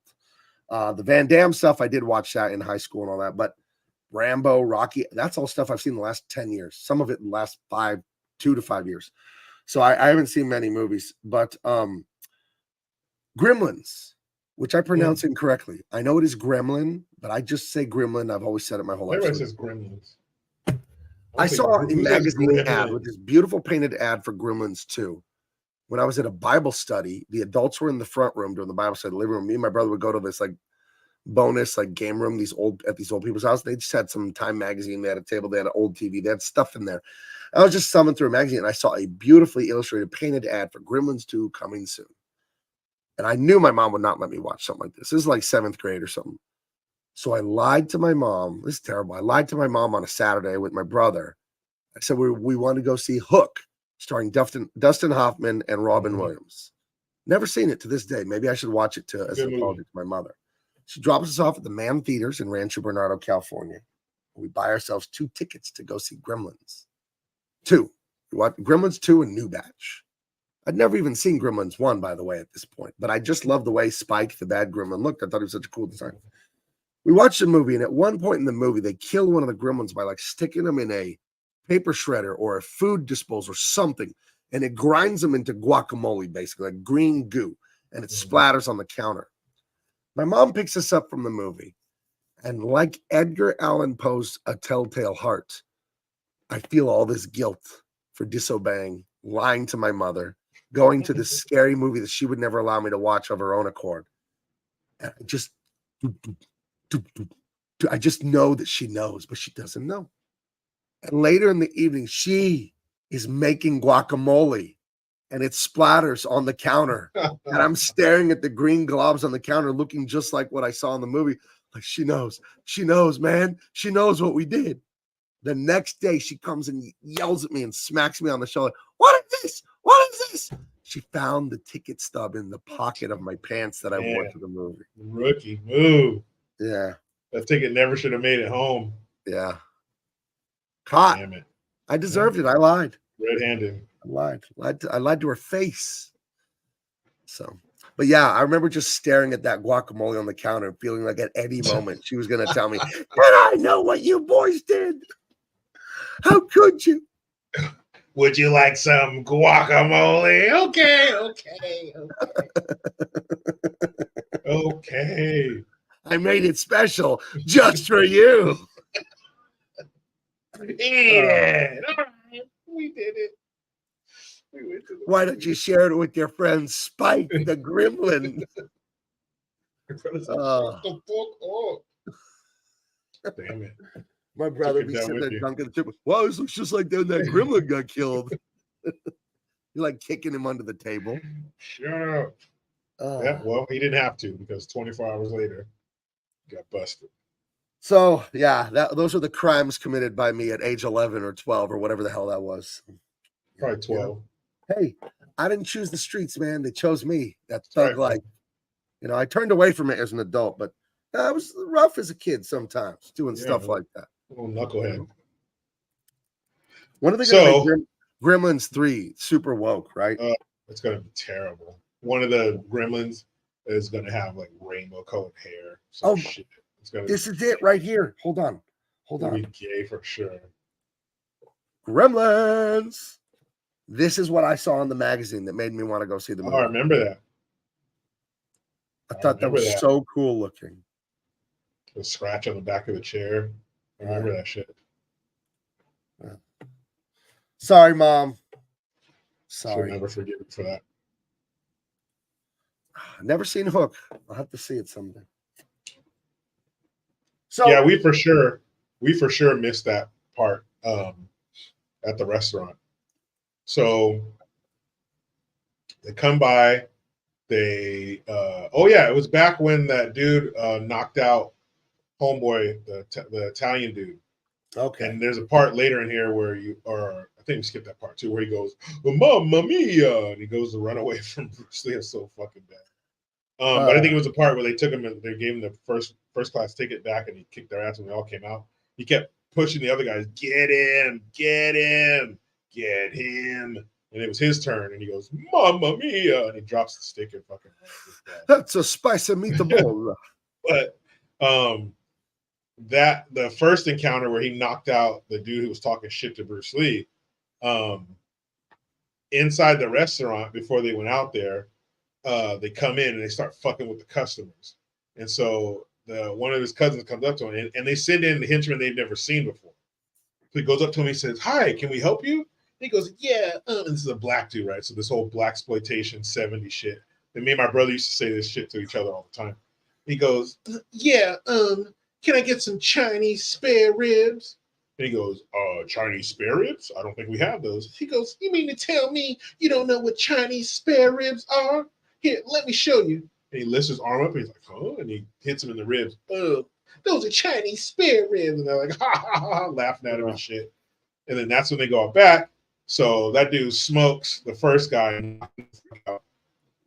So Bruce Lee's, "All right, stop." He's like, "I'll show you Chinese boxing." And they go, "Yeah, yeah, yeah." And so he goes out there and he goes, "Move number 1, dragon seeks his path." Boom, kicks him in the back. And he goes, "Dragon whips his tail." Does this like roundhouse kick, knocks him smooth out. So then the black dude is like, "Here we go." And they have Bruce Lee and he hits him on the head. And he goes, "You better cool it, baby." He fucked up. It's so bad. But then he takes him out there, dude, knocks his ass out and sits on top of him when he's unconscious. Bruce Lee sits on top of him, Indian style, waiting for the other guys to come up. It's hella. It's a smooth ass scene, but the black dude, he was the worst. You better cool it, baby. My brother used to say that to each other all the time. And my buddy Robert, again, I'd be like, "You mean to tell me you don't know what Chinese spare ribs are?" Oh, where's that guy? Think about what you'd think about. Says, "My older cousin bought us tickets so we could see an R-rated movie. One of my parents' friends happened to be there, so we got busted." Damn. Classic running into somebody who knows your parents. I remember on the TV show Mad Men, the young advertising executive goes to a whorehouse, like in Chicago or something somewhere, and his father-in-law is coming out. So you're married to this guy's daughter. He's catching you coming in, but he's coming out. And it was back in the 50s, right? The late 50s. And they were white guys. And the father-in-law's leaving from like a big black lady too, that would have been controversial. So what are we going to do? You don't say shit. I don't say shit. And the last one we did. Like as a father, I'd say like, you can't do that to my daughter. It's like, well, what about your wife? That has nothing to do with it. I'm talking about you. And then the last one, Fist of Fury. Bruce Lee was caught coming out of a whorehouse. Right, by his girl. He was supposed to be, his girl, when he was supposed to be investigating what happened to his cousins who were missing. It was fucking. So I was just making sure my cousins weren't under this horse bed. That's all. Yeah. I was making sure they weren't in between her legs. They're not. Poor guy. Favorite part of Gremlins 2 is when the reel messed up. Right. The movie sort of stops in the middle because they're pretending the Gremlins are messing up the movie that you're at, because they always are messing up the city and all that, messing up everything. And the movie, like the film melts on the screen. It's like it overheats and melts. And then I think Hulk Hogan ends up saving the day, right? That's a good idea to do that. No, I'm not even kidding. I think but I'm saying that's a good idea. It's a good concept to have him even mess up the movie that you're watching. That's a good idea. Right. When did that come out? 90? Yeah, 90. Yeah, Hulk Hogan gets up and turns on. He yells up to the top of the theater. "You think you Grimsters can stand up to the Hulkster?" That's right. That is right. Hulk Hogan ends up saving the day. And I feel like I need to know more about Hulk Hogan and the Gremlins. Is the Hulkster there? Yeah, I believe so, man. There's a line of them here. Oh, my goodness. Hulk Hogan, everyone, the #1 sponsor of the show. Today's show and every show is always brought to you by Pasta Mania out of Clearwater, Florida. Kids eat free on Tuesday. You can get your rigatoni on. Did I read that correctly, Hulkster? You sure did, brother. Good job, brother. Thank you. I want to ask Gremlins 2. I lied to my mother about seeing Hook with Dustin Hoffman, and I went and saw it. What would you do if I was your little Hulkster son and I had lied to you and gone and seen a movie that you considered filth? Well, brother, I'd give you a chance to come clean, brother. You know, the way I line up my mustache clean, brother. I'd give you a chance to tell the truth, brother. Do you think when my mom was making that guacamole, she was just taunting me and she knew what I had done? She knew you lied, brother. That mother's intuition, brother. You can't get past it, brother. She knew exactly what she was doing when she made that guac, brother. Now, you guys don't carry Mexican food at Pastamania, right? There would be no guac if I went to Pastamania? No, but we do carry Mexicans, brother. Pedro and Jose still working in the kitchen with you? They're back there cleaning those plates and those forks, brother. Oh, good guy. Those are good guys. Now, I'd heard back in 1990 you were at a screening of Gremlins 2, and the Gremlins actually messed up the film, and you had to stand up and just threaten those little bastards to stop messing with All American Entertainment. How did that go? Did you have to crack any of their stupid little skulls, or did they fall in line when you gave the orders? I did have to kill a few, brother. Most of them snapped right into line when they heard my voice, brother. But a few of them had to step on and make guacamole on that floor of that theater, brother. Oh my gosh! So killing gremlins was very easy for you. You didn't feel any guilt or anything. You like stepping on a bug, basically. Yeah, I've killed humans, brother. So stepping on one of these little bastards, as you put it, brother, that was easy, brother. Oh my goodness!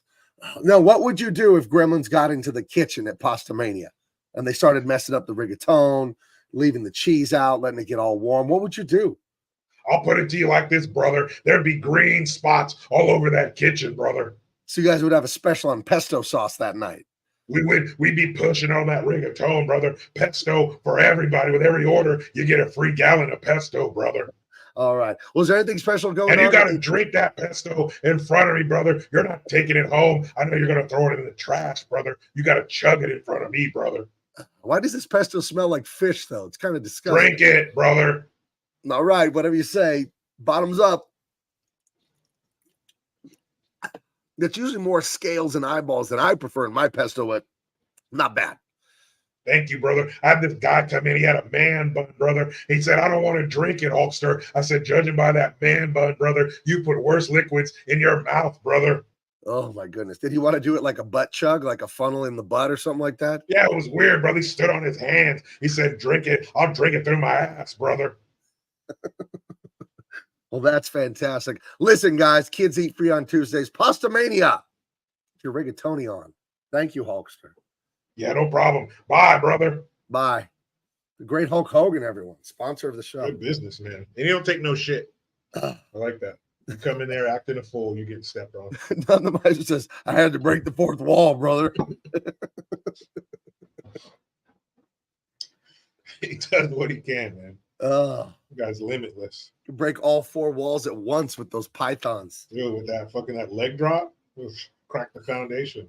I saw a video of Hulk Hogan on Instagram yesterday where there's this Instagram TikToker guy that has a huge butt, but I think it's all like cotton padding. He's just some comedian, and his whole gimmick is he wears these really tight like Bermuda shorts, and he has like a triple sized butt. And he was fighting Hulk Hogan for a championship belt. Hulk Hogan hit him in the ass, knocked him off, and destroyed a table as waitresses and patrons at Hooters watched. I don't know what I saw. I have no context for the video I saw. Gee, so that sounds like a good old fever dream. Sounds like a Tuesday night at Hooters. That sounds. Have you ever been to a Hooters? I have. I went to a Hoarders. Oh, you went to a whorehouse, huh? Good show, by the way, Hoarders. I went to a Hooters. I was trying to say Puerto Rico and Hooters at the same time, but the only time I went to a Hooters was in San Juan, Puerto Rico.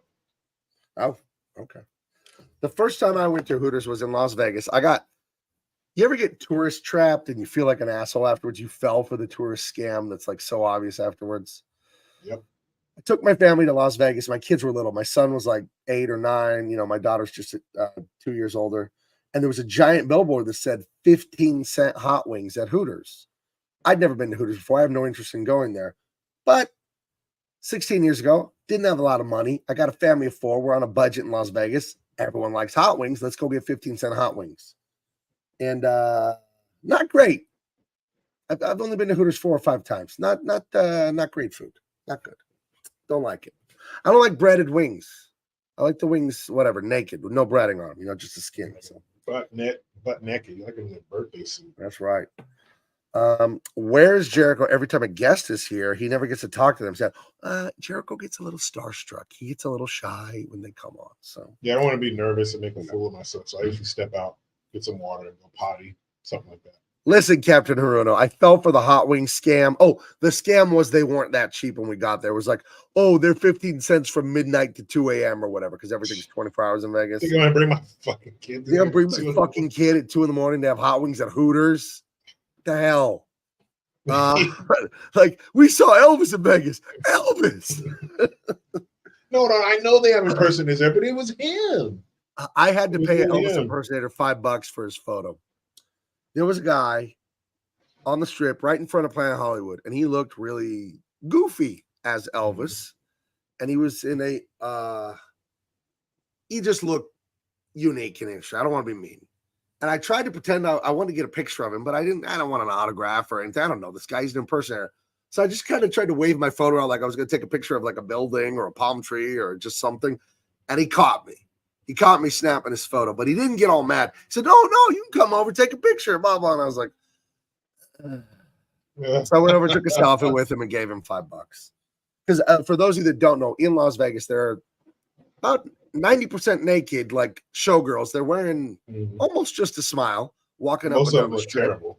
Yeah, they're wearing like postage stamp size bra or bikini and bottoms, and they have these big feather wings. Usually, you can get a picture with them. You get a picture with Spider-Man and Chewbacca and Elvis and all the tourist crap you see all over. And I was just trying to get an anonymous picture of this guy, and he caught me, so I gave him $5. Well, I hope when he got the money from me, he said, well, thank you very much.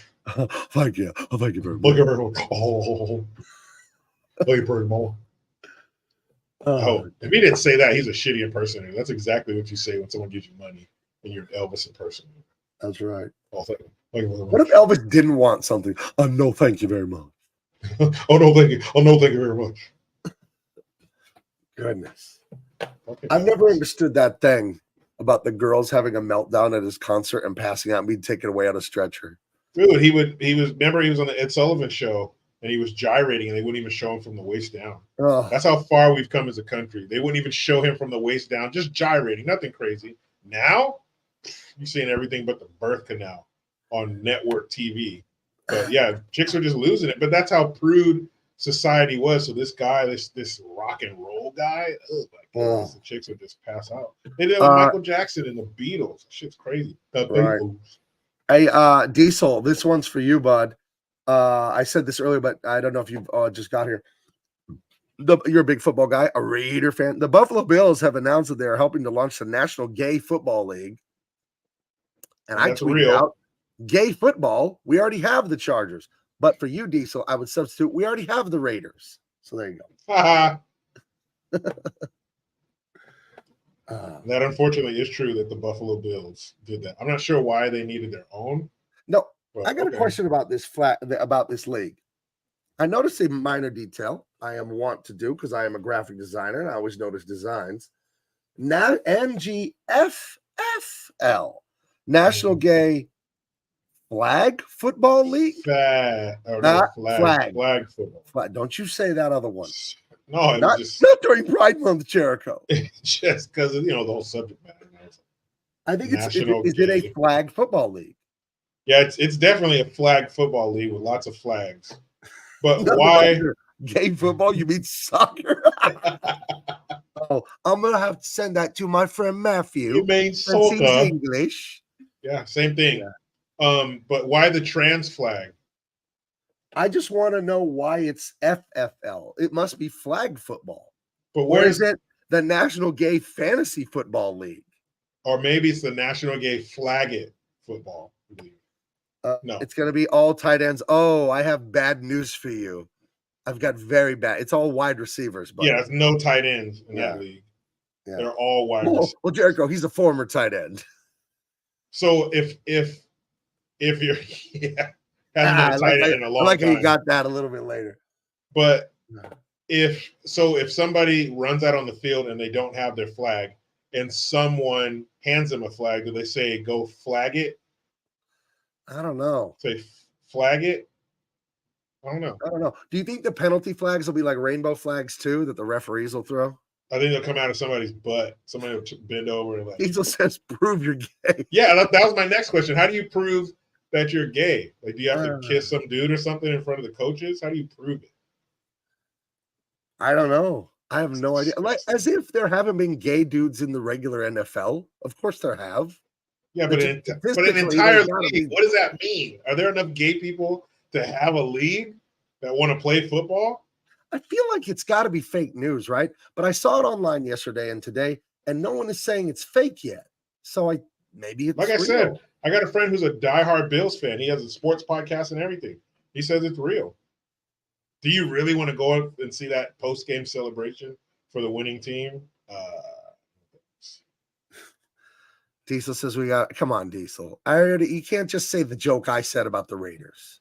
You're just saying what I said about the Chargers and the Raiders. Being a Niners fan, they're from San Francisco. I've heard them all. A San Francisco treat. That ain't rice. Ew, riding Bronco, bucking Broncos. I bet all those Broncos buck. What a world we live in. We go from can't show Elvis from the belt buckle down to I've seen more of Megan Thee Stallion than I'll ever need to see. Yep. I've seen as much as her husband will see on her wedding night, practically, when she's at a concert twerking. To a national gay flag football league. Wow. Oh, no, thank you. No, thank you very much. The Raiders are the most manly team in the NFL. Oh, the Raiders did have the first out gay guy. Did. Was it Carl Nassib? Carl Nassib. That's right. He's like, hey, I was the first one. Hey. 15 yards for unnecessary cuteness. Oh, too much contact down the middle. What would the penalties be in the gay football league? There are none. 15 yards, fashion disaster. Ew, you look a mess. 10 yards, terrible uniform. Does nothing pops. Oh my goodness. Make your eyes pop. Let's go under the hood. Let's go review that play under the hood. Let's get all the way under the hood. I mean, hold on. Ew. If it is a flag football league, I feel like having the word gay in there is superfluous. You can just say flag football league and we can just infer the rest. Everybody knows. We knew when you said flag football. Yeah. Yeah, and they'd be like, why are those two referees under that hood so long? What are they doing in there? It's been about 5 minutes. Unsassy conduct. 15-yard penalty. There's the whistles on backwards. All right. Further review. You stop it. Get out of here. They're gonna have to get the men on film guys, Damon Wayans and the other one. Hated it. Not enough men in the backfield. Penalty. Get some more guys back there. I mean, can you ever have enough men in the backfield? Nope. And they're all assless, all their football fans. No! Stop. Oh yeah. That's where we have a problem? No. No, but I can see that in my head. Don't do that to me. Everybody has assless football. I was picturing normally dressed football players. My goodness. No, how else are you supposed to know they're gay? Yeah. How else are you supposed to know they're gay? It's in the title. So we need to see it. Finally, a league will make the women's league look good. Okay. Yeah. VIP. So you get the VIP lounge with the buffet and the unlimited drinks and booze, the box seats, the TV, the lounge, the air conditioning. And you have to go to one, the fantasy or the gay flag football league or WNBA championship. And you have to go to one. Oh, WNBA championship. Okay. Easy. Because at least there's some. I am not reading that. I'm not reading that. I'm not putting it on the screen. Read it. Not putting that up. Down. Set. You're gonna hike it or what? No, I'm enjoying the view. It's got to be a joke, right? Right down the center and the quarterback. Gross. That's gross enough as it is. With those assless pants on, it's gonna be. Sad. Why did I bring this up? I don't know. It's Diesel's fault Yeah. because he came late. He was tardy to the party. So Yeah. you had to bring that back. He was chasing those tortas in San Bernardino, you know. Here we are. Why do I love you so much, Diesel? Oh, you love the Raiders, eh? Well, yeah. My dad loved the Raiders. Oh my gosh. Yeah, they're gonna draft Michael Penix into the league. Because the Atlanta Falcons have Michael Penix right now. You come play for us. All right. This has been fun, but time to hit the rack for me, I think she says. Thank you, God bless. We scared off the women. Oh, now it's gonna get real fucked up. Yeah. All the ladies are gone. Lucas learning Pito Loco forever. That's right, boy. I like you right here. Oh, Diesel was late because he was doing his yearly Juneteenth fight. Oh, thank you. Oh, on behalf of us all, thank you.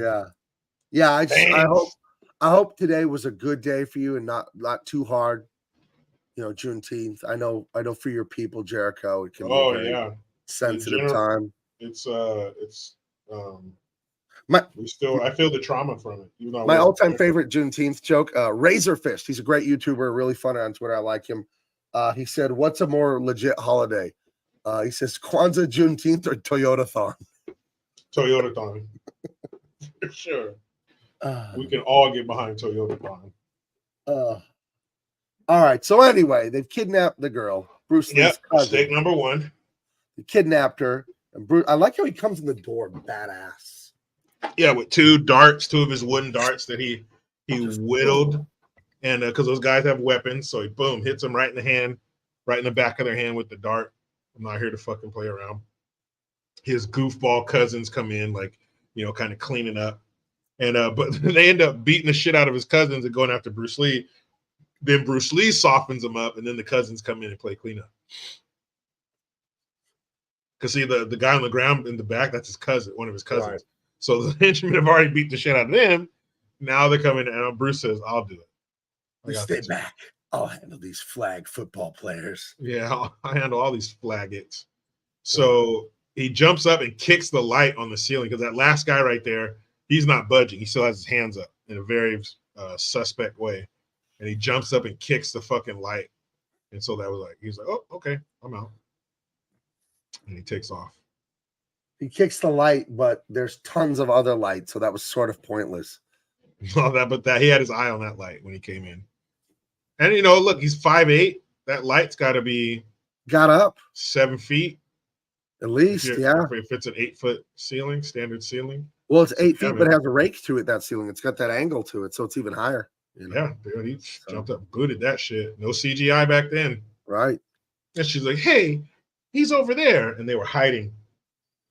So this little piece of shit tries to come out and fucking go after Bruce Lee with a knife. Come on, dog. I wish he would have pieced him up real good right there, but he didn't. Oh. So the boss, he walks around to the desk where the boss is sitting. The boss isn't looking at him. He's scared. What is the boss looking at right now? He's shitting his pants. It just, I don't know. He's just staring off into space. Yeah, it was weird. And so he shoulder checks him and knocks him in his chair. And he tells him, "You leave them alone." Huh?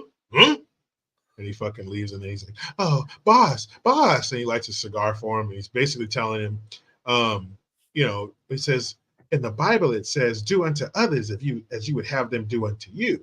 He's like, "I'm going to call in some guys to kick his ass. They probably won't get along, but they're here for a bigger purpose. They're here for money. So the money will make them get along."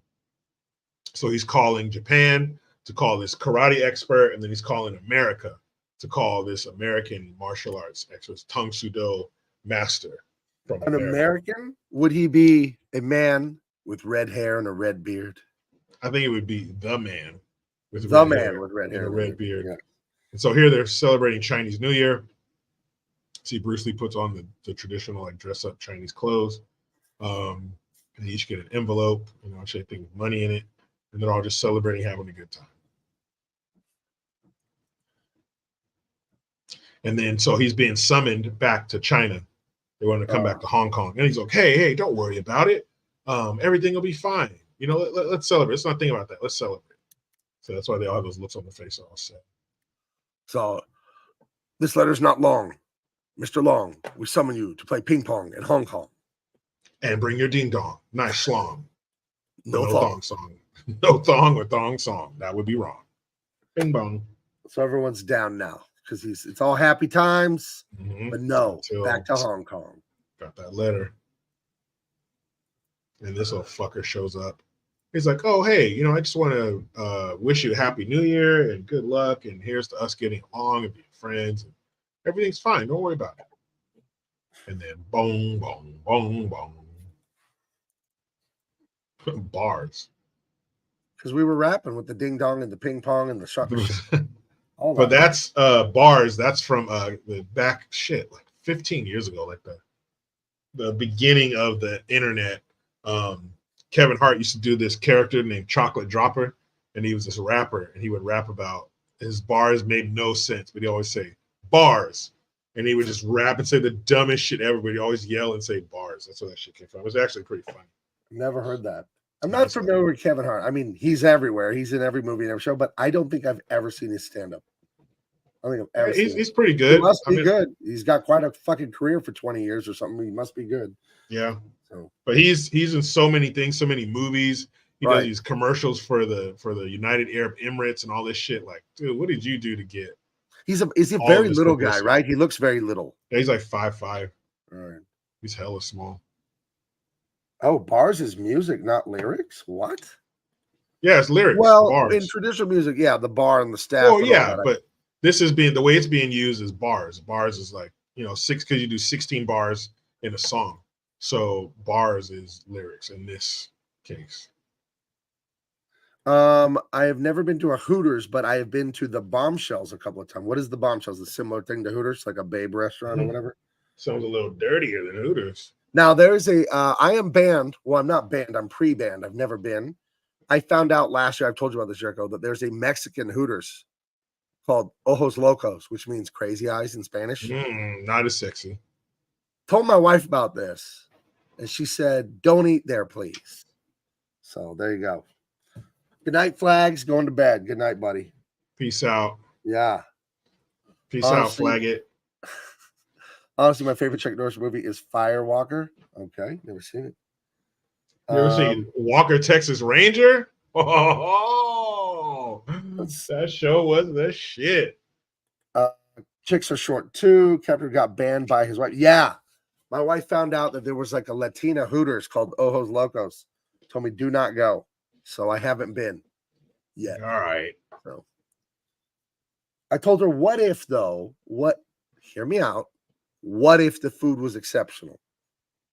What if? I had an idea like that. A restaurant that is, but it's like Jim Crow, so it's segregated. One half of the restaurant's whites only. Like where your head's at. Blacks only. Like you had me at whites only. But and everything, like on the white side is white staff, on the black side is black staff.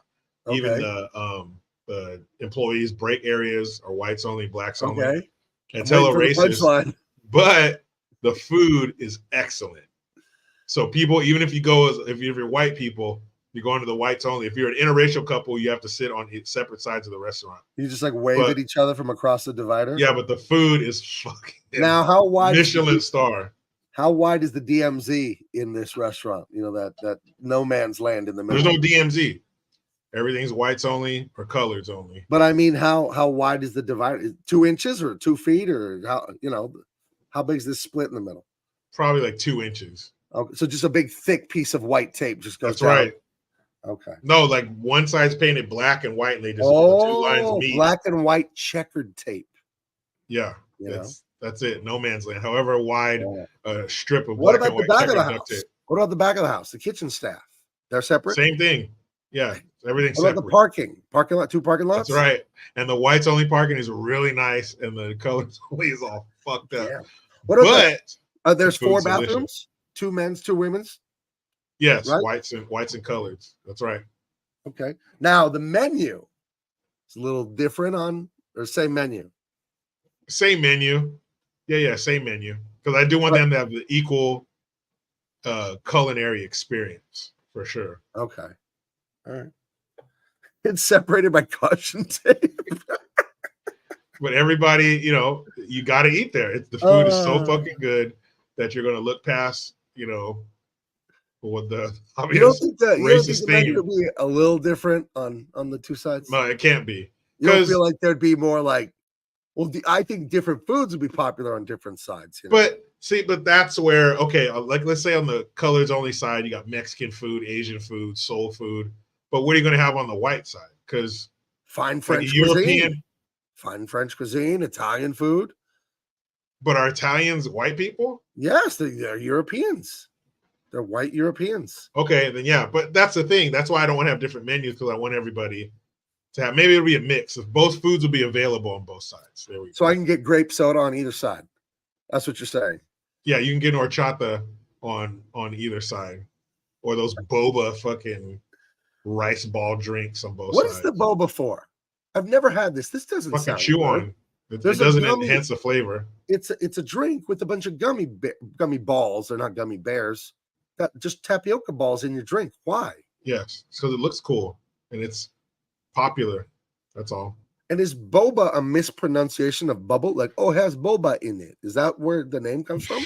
No idea, but that was fucked up for you to say. No, a lot of languages just borrow the other language's word and then twist it with their accent.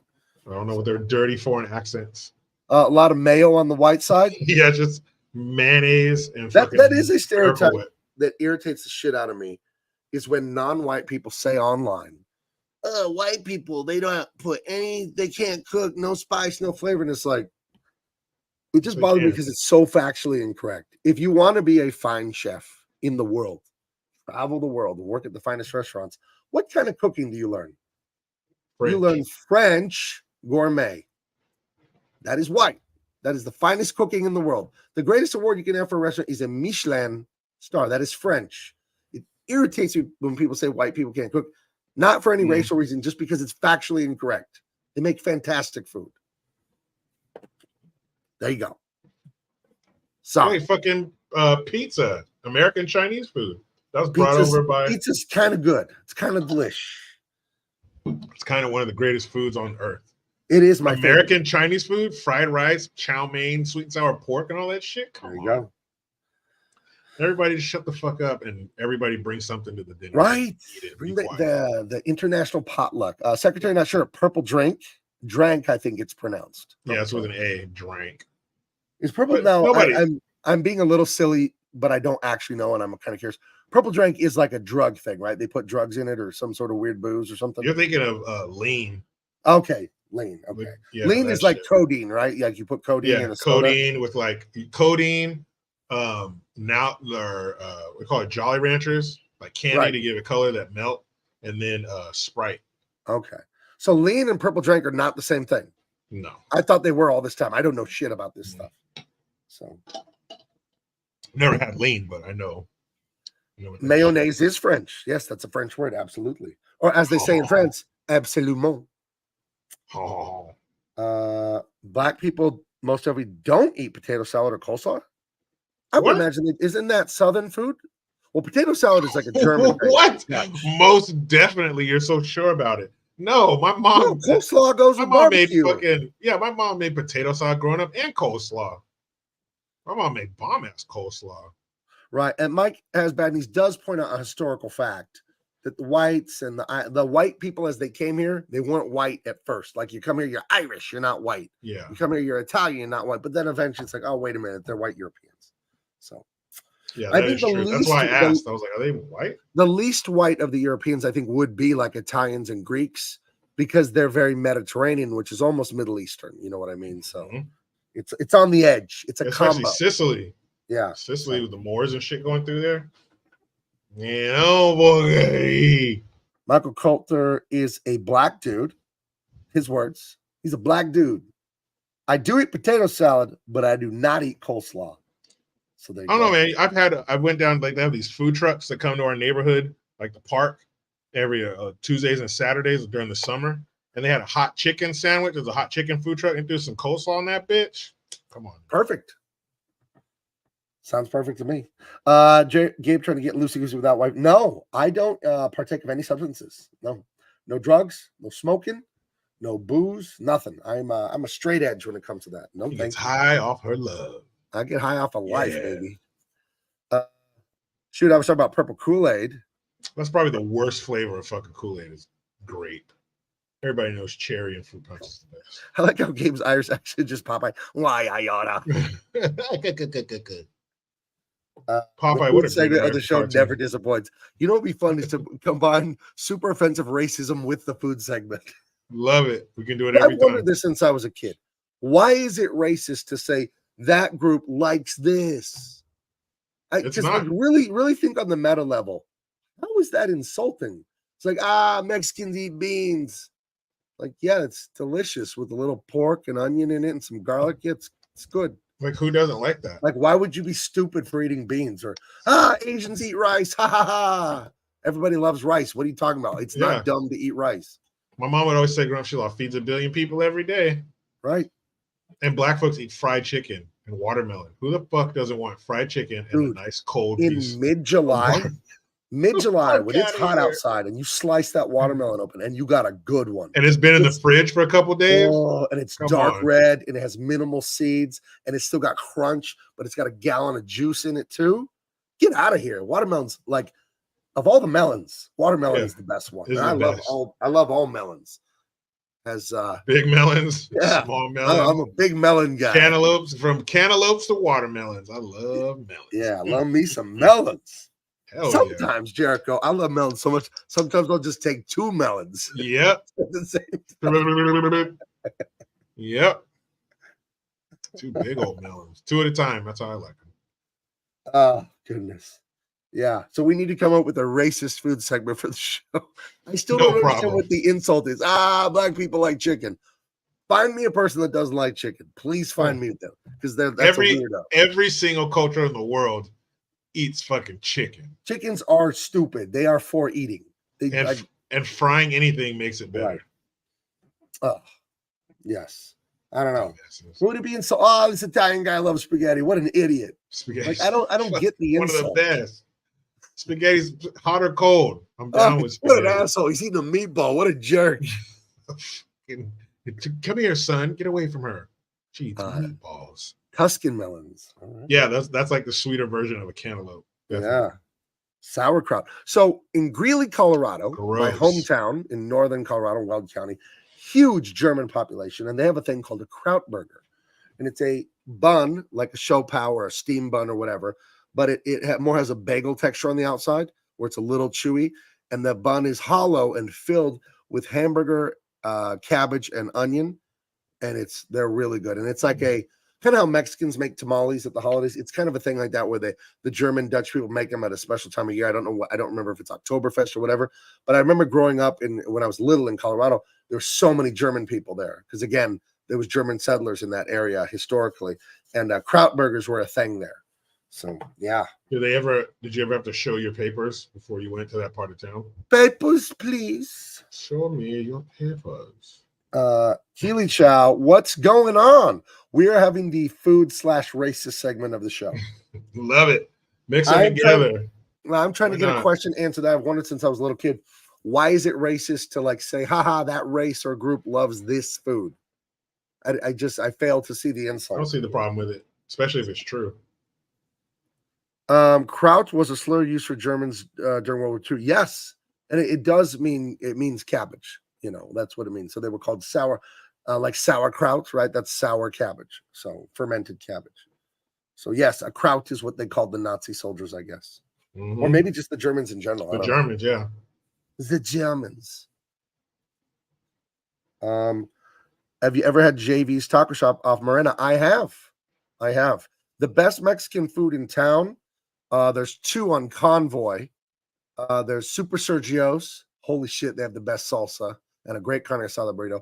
And there's El Gordo, not Tacos El Gordo from Tijuana. That's pretty good. But there's one called El Gordo. It means the fatso, the fat guy. And it's family owned, and they make the Mexican food fresh. I kind of know them. I went there too much, like 3-4 years ago. So they would like know me and my son in the driveway. And El Gordo is great. And then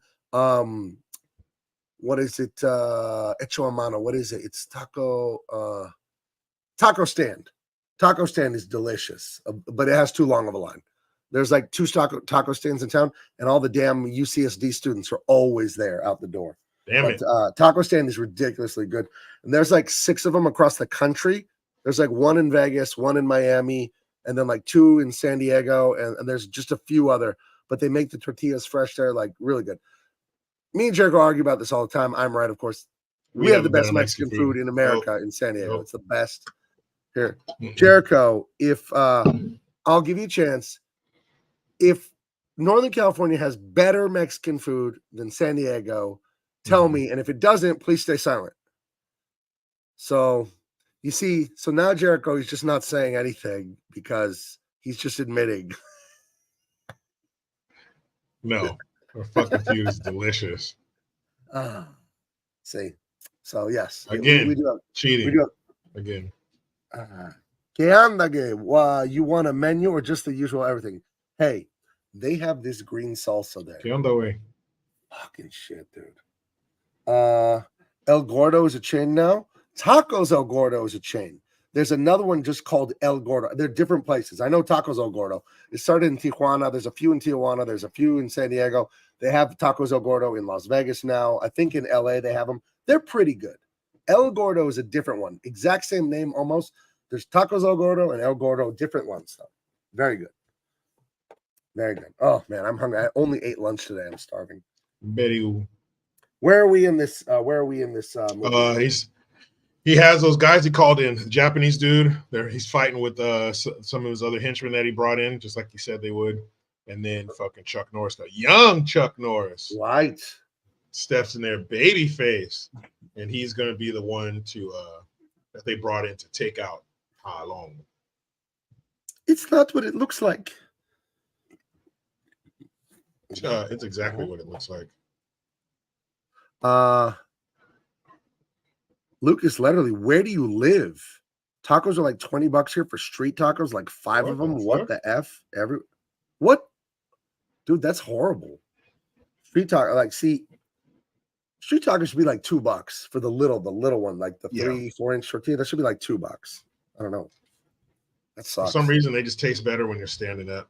Oh, and another spot. If you're in San Diego, it's in Escondido, which is a city in San Diego County. It's the north end, like 20 miles from downtown San Diego. Mi Rancho Market is a Mexican grocery store, but they have a full-on deli sort of, but they have a full kitchen too. Tacos, burritos, tostadas, enchiladas, menudo. They have the whole thing, and their street tacos are insanely good. Insanely good. Lucas Letter says Washington. There are a lot of Mexicans up there, Lucas. You Washington State, right? Not Washington, D.C., I would imagine. Washington State. The West Coast, hell yeah. I guess there would be. When I was in college, I worked with a guy from New York City, and he said they didn't have many Mexicans there. He said a lot of Cubans and Puerto Ricans, obviously very, very different. So he wasn't his experience with Mexican food was like Taco Bell, which should be illegal. Taco Bell. Oof. Taco smell. Oof. Anyway, Chuck is here. Chucky Boy's here, and he's here to set some shit straight.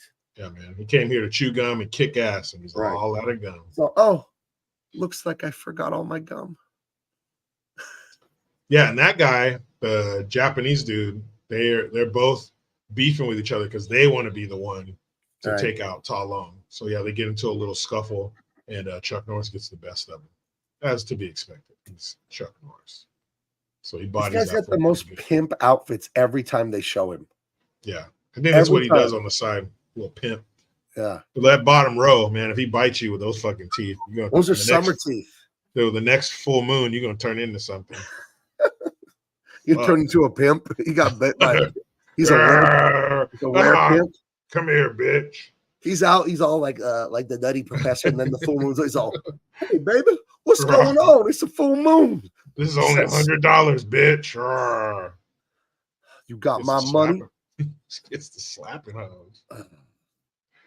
So yeah, now they're driving out to, I don't know, the fucking middle of nowhere to meet these dudes for the final showdown. There's this goofy ass cousins who can't do shit, and so they bring there's levels to it. He's starting off easy, So this dude right here, that's O'Hara from Enter the Dragon. Oh, it And is. then, yep, O'Hara. So this is a young O'Hara. And so his cousins try to take him first. And these dudes beat the brakes off of all of his fucking cousins, like 6 of them. Look at the look Fucks on his all of face them up. there. Look at him and Uncle. Look at them. The look. they have, like, Uncle. he's all, Yeah, he's basically, oh, be Hey, careful. They're going to hurt you. you should have gone first, Long. Yeah, those guys suck. So yeah, he's getting pissed off. So he's like, man, let me get over here and tune these motherfuckers up real quick. And he sure does. He kills O'Hara with a kick to the or punch to the balls first, and he beats his ass fucking easy. Like he kicks the shit out of O'Hara. He turns him around. He like spins him around and kicks him in his balls from the back. He fucking throws him on the ground. Punches him in the balls, and the guy goes, and just fucking dies from a punch. Someone die for being hit in the balls. Oh, that guy did. So the Japanese guy, after he's done kicking the shit out of his cousins, he says, "Here's your name, Ta Long," and then he points at himself, Ta Long, ping pong. And so the Japanese dude steps up. He gets his ass mopped up good, and then you can see go back a couple. Yeah, you can see him right there. So he kicked his fucking ass. He's all bruised up, bloody nose. And his 5 cousins couldn't do shit, but you see what Bruce Lee did to him. So then the uncle, he goes, "Oh, are you okay? Uncle." And he takes a knife out and fucking stabs his own nephew in the back, literally, and fucking kills him.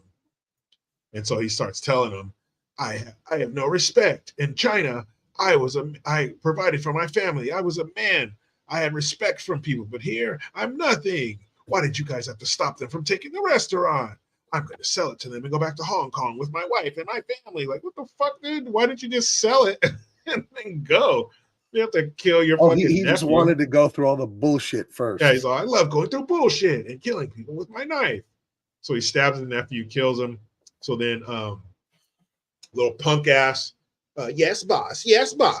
He takes off and he's taunting Bruce Lee as he's looking. He sees Chuck Norris up there in the Coliseum. Right. He's going to go fight him, and the fucking right-hand man or woman, whatever he is, you'll never beat him, Ta Long. You're a coward, and all this shit. He's looking, trying to find him and trying to get to where Chuck Norris is. And every time he goes around the corner, Chuck Norris is there, like, come on, fool, let's go. And so they finally meet up with each other, and this is a classic. I think they borrowed this from the spaghetti westerns, where it's like close up on the eyes, boom, boom, boom, boom. His eyes, Bruce Lee's eyes, his eyes, Bruce Lee's eyes. And then the beginning of this fight is one of the weirdest things I've ever heard in my life. So as Bruce Lee is running to the Coliseum trying to find Chuck Norris, there's this cat, this little kitten there, and it's like, meow, and he runs by. So then they fucking get here, and they're all stretching out. That was cool about this. They were like stretching out, practicing moves and shit, getting ready for this fight. And so they square off and they got their hands up and shit and they're ready to go. And, boom, boom, boom, boom. They're close up on the eyes and shit. And then there's a close up. It even does a close up on the cat's eyes, the kitten. It's all boom, boom on the cat. And then they're squared off and the cat goes, Row! And that like fucking kicks off the fight. But you can tell it wasn't a cat. It was like a person, ADR. The cat was taking bets from the crowd of other cats. With his little fucking visor, the green visor. A cigarette hanging out of his mouth. We still don't know how those bets work, where you just hand the guy money. What happens after the fight when doing payouts? It must work because they keep doing it. But that guy, he's a mathematical genius. Mike has bad knees. This is one of the most classic fights in the movie. Well, Mike, you're not wrong about that, because I put this up before the show started. Greatest on-screen fight: Bruce Lee versus Chuck Norris, Jackie Chan versus Benny the Jet, Rocky versus Apollo, Van Damme versus Rourke. But we also have honorable mention Roddy Piper versus Keith David in John Carpenter's They Live, which is an amazing fight. It's like 8 or 9 minutes too. It's an insane fight. I mean, the amount of great fights in movies, there's hundreds of them, but this is one of the standout fights. It absolutely is. So if you haven't voted, vote early, vote often. There will be a 3 a.m. mail ballot dump. So results could change. You still have time. I like when Chuck had to switch his karate stance up to keep up with Bruce's kung fu. He tried to. Right. Yeah, that chat. And we play a little bit of this at the opening of the show every time. We play a couple kicks, like a kick or two out of this. He's got that so one. they're kind of evenly matched in the beginning, and then Chuck Norris starts to get the best of Bruce Lee, hits him with some good kicks right there. Bruce Lee's on the ground, and he grabs a handful of Chuck Norris's chest hair, pulls it out, and he like blows on it, like it's all stuck on his fingers. That's more than taco meat. That's all over that dude's back, fucking shoulders. That's a fucking damn, sweater. Dude. He's got a sweater. Fucking wolf man, dude. Damn. So he gets the best of Bruce right there. He's throwing roundhouses and shit on him, and he drops him. He hits him with like a 3-kick combo, fucking drops him, and then he goes into slow-mo, and that shit was really cool. Like Bruce Lee's blocking his kicks and shit in slow-mo. The cat makes there's the cat again. And so then Bruce Lee gets hit, he goes down, then he gets up and he dusts off his pants, and then you see him start bouncing like a boxer, and then the music picks up and shit, and so he's paying attention to his feet and stuff, and he's not seeing his hands. So Bruce Lee throws some hands on him, knocks Chuck Norris down, and he starts getting the best of Chuck Norris. So then Chuck Norris tries to start bouncing and shit like Bruce Lee did too, but it does not have the same effect. And I mean, he's like, there's this part where he hits him like 3 times in the chest. It's so fucking fast. Like, bam, bam, bam, bam, bam. So you can see Chuck Norris starting to get beat up and shit. His nose is bleeding. His face is all bruised. And so Bruce Lee like tears his ass up, keeps kicking him in the leg. He like fucks his knee up. And so Chuck Norris goes down, and he's like, and he does this thing on his arm where he like hits him in a spot in his arm, and Chuck Norris's arm starts shaking. Here he can't get up. He keeps falling against the wall and shit. So then Bruce Lee, being an honorable man, he gets out of his fighting stance, and he's just standing there. And he's looking at Chuck Norris, giving him a chance to regain his composure. And he sees that Chuck Norris is going to go for it. He doesn't care that he's hurt. He's going to take it to the end. And Bruce Lee even shakes his head at him like, hey, don't do it, dude. And then he does. And so he grabs him, puts him in a guillotine, fucking breaks his neck, lays him down, puts his gi over him, lays his belt on him, still some honorable shit. But yeah, he whipped Chuck Norris's ass. Damn. The only man to ever best Chuck Norris. Yeah, pays him respect. Mm-hmm. Yeah. I like that they write that into his character. These two. Yeah, he's a good dude. So then the Quisling guy meets up with Anko, right? Anko. Yeah, and so Bruce Lee's focused on the Quisling dude, and the uncle, he cuts himself in the arm when Bruce Lee's running up. It's like, oh, he cut me. So Bruce Lee's not even paying attention to his uncle. He thinks he got hurt. So he's focused on this little weenie right here. And while he's focused on him, his uncle fucking is creeping up behind him with a knife. He's going to stab him and kill him. But then the boss shows up, boom, shoots. Bruce Lee turns around and sees him. He jumps back. The boss shoots the uncle, kills him. Fucking shoots that little piece of shit in the chest and kills him. And then the cops show up and arrest you right there. The uncle's about to stab him, and he turns around at the last second and sees him. He's like, what the fuck? And then he's running up, boss, boom, shoots his ass in the chest. He's, I'm tired of your voice. Kills him, shoots the uncle, and then he's behind the tree. He's shooting at Bruce Lee behind the tree. Then Bruce Lee comes out, throws a fucking dart at him. The boss jumps behind the car door, and then here come the cops. It's over, you asshole. And that is a wrap on that. Oh, and then you got to visit the grave. That's right. Yeah. Damn. Is that Return of the Dragon? Or Way of the Dragon? Way of the Dragon. Why do these? But I also saw online under Return of the Dragon. I don't know. I see multiple names for stuff. I don't know if that's just an error from people searching or something like that. So, I told my daughter I made a mistake. She was like, "What movie is it?" And I told her, and I said it has Chuck Norris and Kareem Abdul-Jabbar in it. For whatever reason, I misremembered that. And she gets to the end of the movie. She says, "Dad, Kareem Abdul-Jabbar was never in this. You told me the wrong movie." I'm like, "Oh, he's in Game of Death." Damn it. Game of Death. Sorry. Damn it. So there you go. So yeah, save the day. What do you think happened to the restaurant after this? When they make the woke sequel for HBO Max in 2026, what do you think the restaurant will be up to? The restaurant will be all female staff. Oh, all girl boss staff. Yeah, I'm sorry, all girl boss staff from the kitchen out front.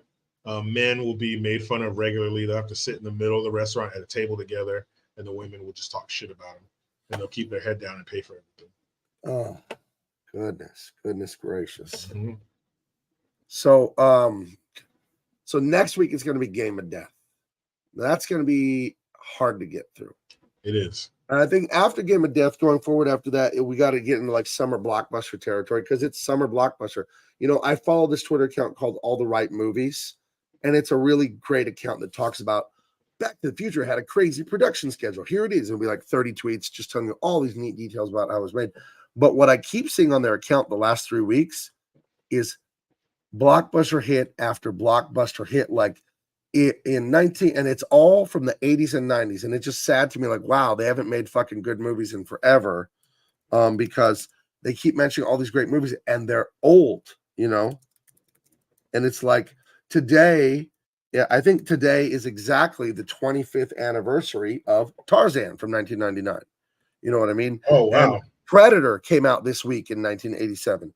And this and that and this. And it's just like, oh, here we go. Look, okay, I opened up their Twitter account. Let me pop it on screen. Let me inspect, make sure I don't dox myself here. Okay, I can pop this up. Let me just show you like how recent history looks. I gotta put my glasses on so I can read over here. But it's like, okay, it says Batman Returns is 32 years old today. But if you go through their history on Twitter, everything is like 30 something, almost 40 years old, 38 years, 43 years. And you just see what I've contended. The greatest decade in Hollywood is like fuzzy. It's early 80s to early 90s, a 10-year-ish span of 82, 83, something like that, to like 92, 93, something like that. You can call it like 1980 to like 1994, I guess, if you want to make it bigger. But if you go through this and they keep saying, oh, it's this movie turned 30, this movie turned 35, and they're all like that age, these insanely good movies. Mm-hmm. I don't know. What do you think that means? Because there's just not that many great movies coming out anymore. There are still great movies, but not that many, you know. Superman 2, 43 years ago, today, you know, and that's old. But you just go through old. It. Yeah, 43. I mean, shit, that's how old you are, right? I'm 45. Yeah, I'll be 44 in November. Wow. Damn. But yeah, if you roll through this Twitter account, All the Right Movies, you'll just see like, I don't know, so many things came out at the end of May and the beginning of June. And of course, it's the beginning of summer, all that. Yeah. Raiders of the Lost Ark was released this week in 1981. You know, it's all of it is here in May and June, it seems like. I don't know. I've seen so many on this account. I mean, are there summer blockbusters anymore? I mean, maybe I'm just out of touch. It ended with the Marvel movies, right? That whatever that the fuck is it called? Endgame, right? Mm-hmm. So Bill Duke, right? He's one of our favorite character actors.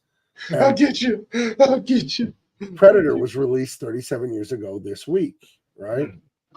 So, but yeah, you can just roll through this account, and it's insane. And I always thought it was crazy that Shane Black was like the writer director of Lethal Weapon, but he's also the nerd in Predator that reads comic books. Mm-hmm.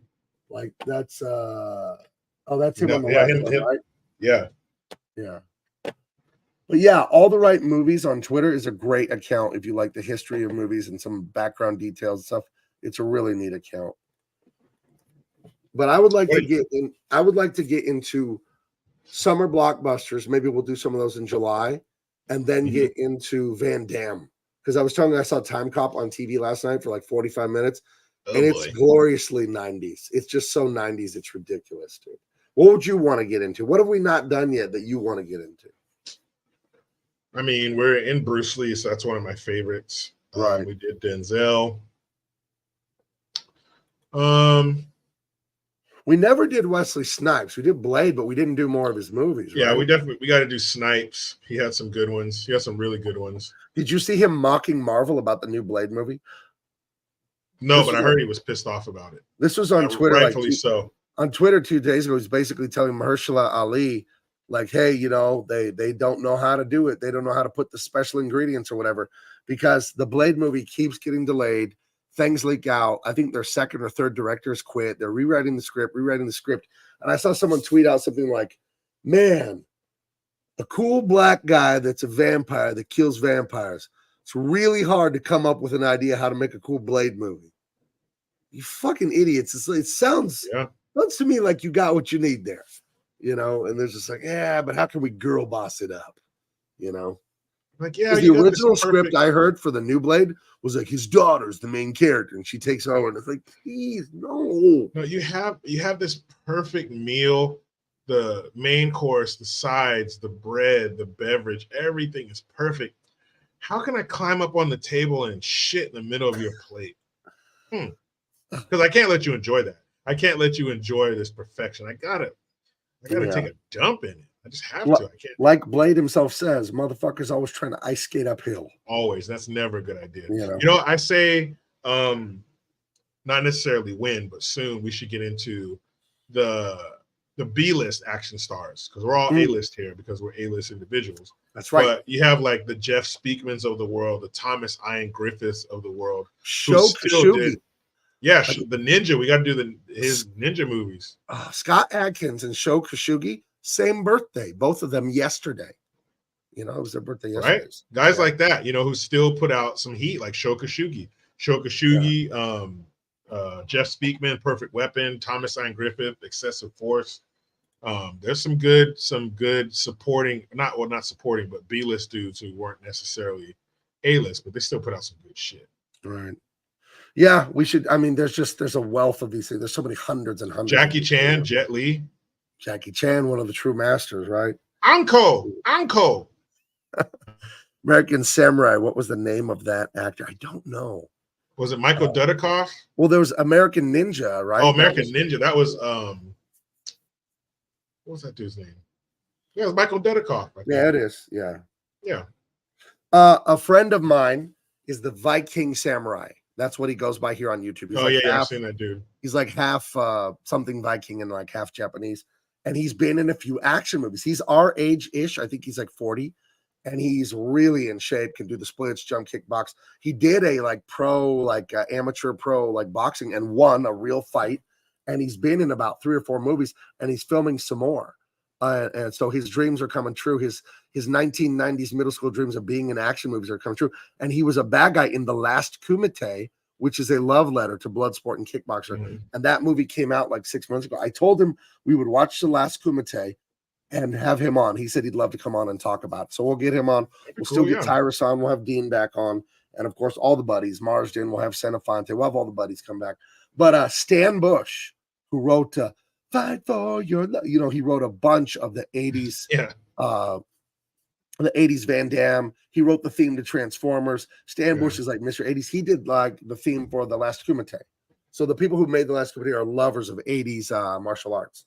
So I think that'll be worth watching. Don't do Blind Fury. I liked Blind Fury. Oh, with Rutger Hauer? I liked that one. I thought it was corny as hell, and that made it fun.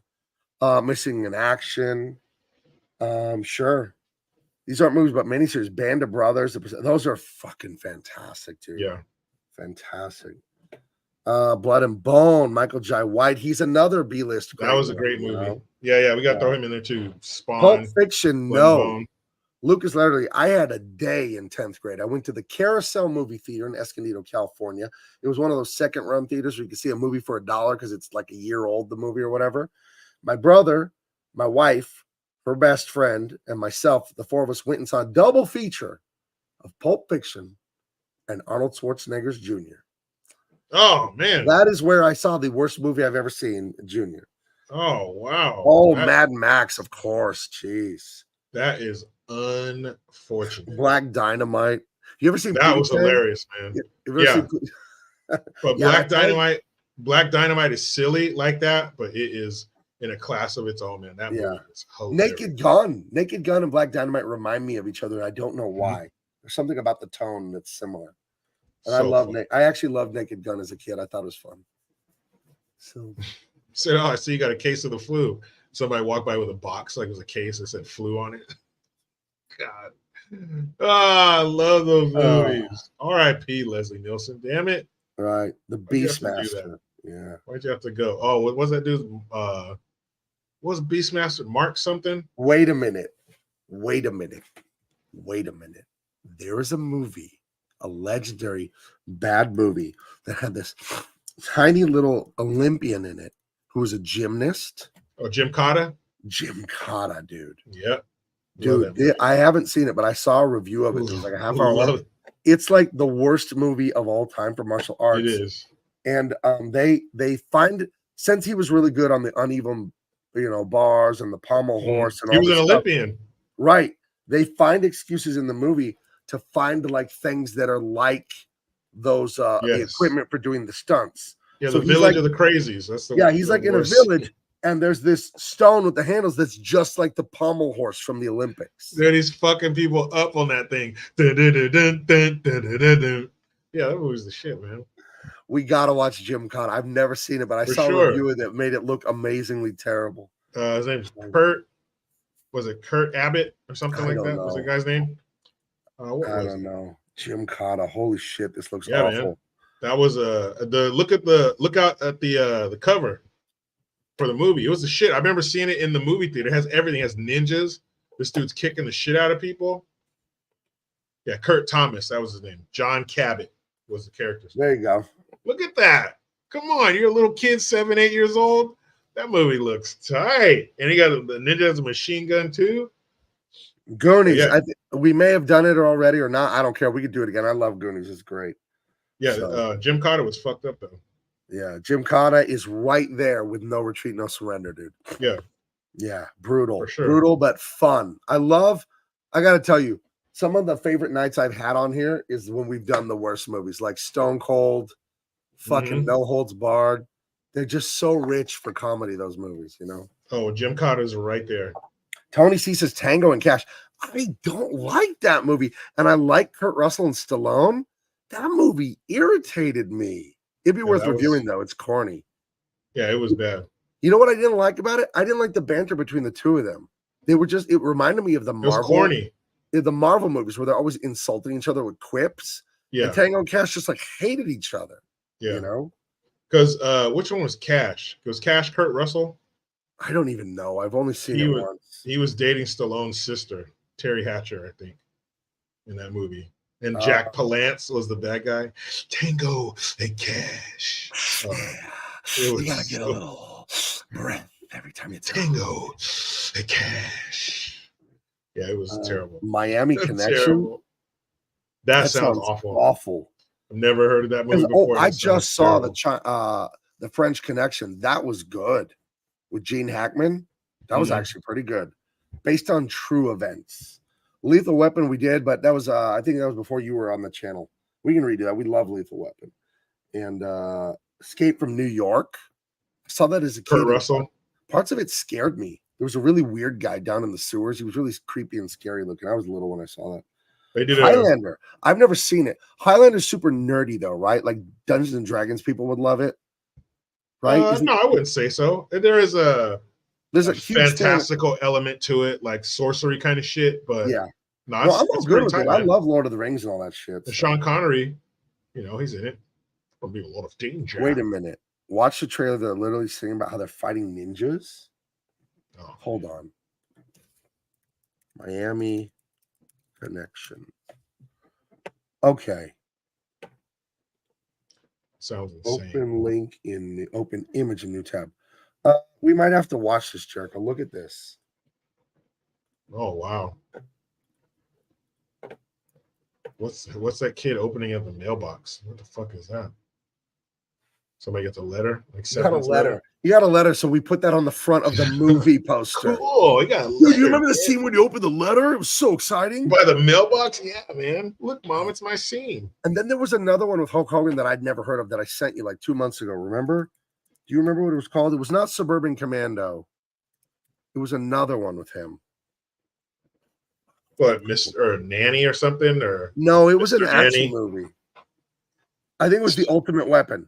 Yeah, I think I found it. Fucking nothing beats No Holds Barred. That movie was fucked up from beginning to end. Yeah. Oh, we'll get to them, guys. We'll get That's to them. The dialogue. We can only do one a week. Yeah. We'll get to them. Don't worry. Yeah. So, guys, make sure you subscribe to Jericho's channel and make sure you subscribe to his interview channel, Green's House. What's your latest interview on Green's House? Matt Marsden. Oh, Matthew, our friend from England. Yeah. Yes. Oh. Yes, I had a great time with him. Guys, go to protocol7.movie and check it out and spread the word. We got to get this movie trending and stuff, sort of like a Sound of Freedom thing. I was very, very thankful to be a guest of one Mr. Matthew Marsden last Friday in Santa Monica, California, for this movie premiere. It was a beautiful movie, touching, inspiring, piss you off, but that was us there at the film. Matthew is a big dude. I think I got him by a few hairs taller than him. And he was a boxer. I hung out with him the next day. My wife and I, we had breakfast and then we were talking for hours at this cafe in the hotel. And I noticed his hands were just boxers and they're huge. And he's a good dude, solid family guy. And he's given up a lot to speak the truth about things. So go to protocol7.movie and please check out what his latest project is, because I think it's a very important film. Bam. It talks about things I can't really get into on YouTube because Check it out. so please Check it out. And then for Comic-Con, July 24th, 7 p.m. here in San Diego at Basic, that's 410 10th Street, 3 blocks from the San Diego Convention Center. We're going to have my birthday party, Big Man Comics Party, 7 p.m. July 24th. And I'll have lots of information on that. Might have some cool guests that you guys know and love. Might have some really fun guests there, comic book stuff. And of course, I have my booth at the San Diego Comic-Con, and I'll have copies of Dean Cain All-American LAWMAN. If you didn't get a signed copy, or one of the very, very rare holographic copies, I might have a few left that I bring to Comic-Con, but they ain't cheap. But yeah, we're going to have a good time. And I might have some other comic book stuff at Comic-Con. Might be announcing some other awesome books being worked on. So next Wednesday, 7 p.m., Game of Death with Bruce Lee. Last one. His last movie. Hit the like and share it out, guys. We'll talk to you later. Bye-bye.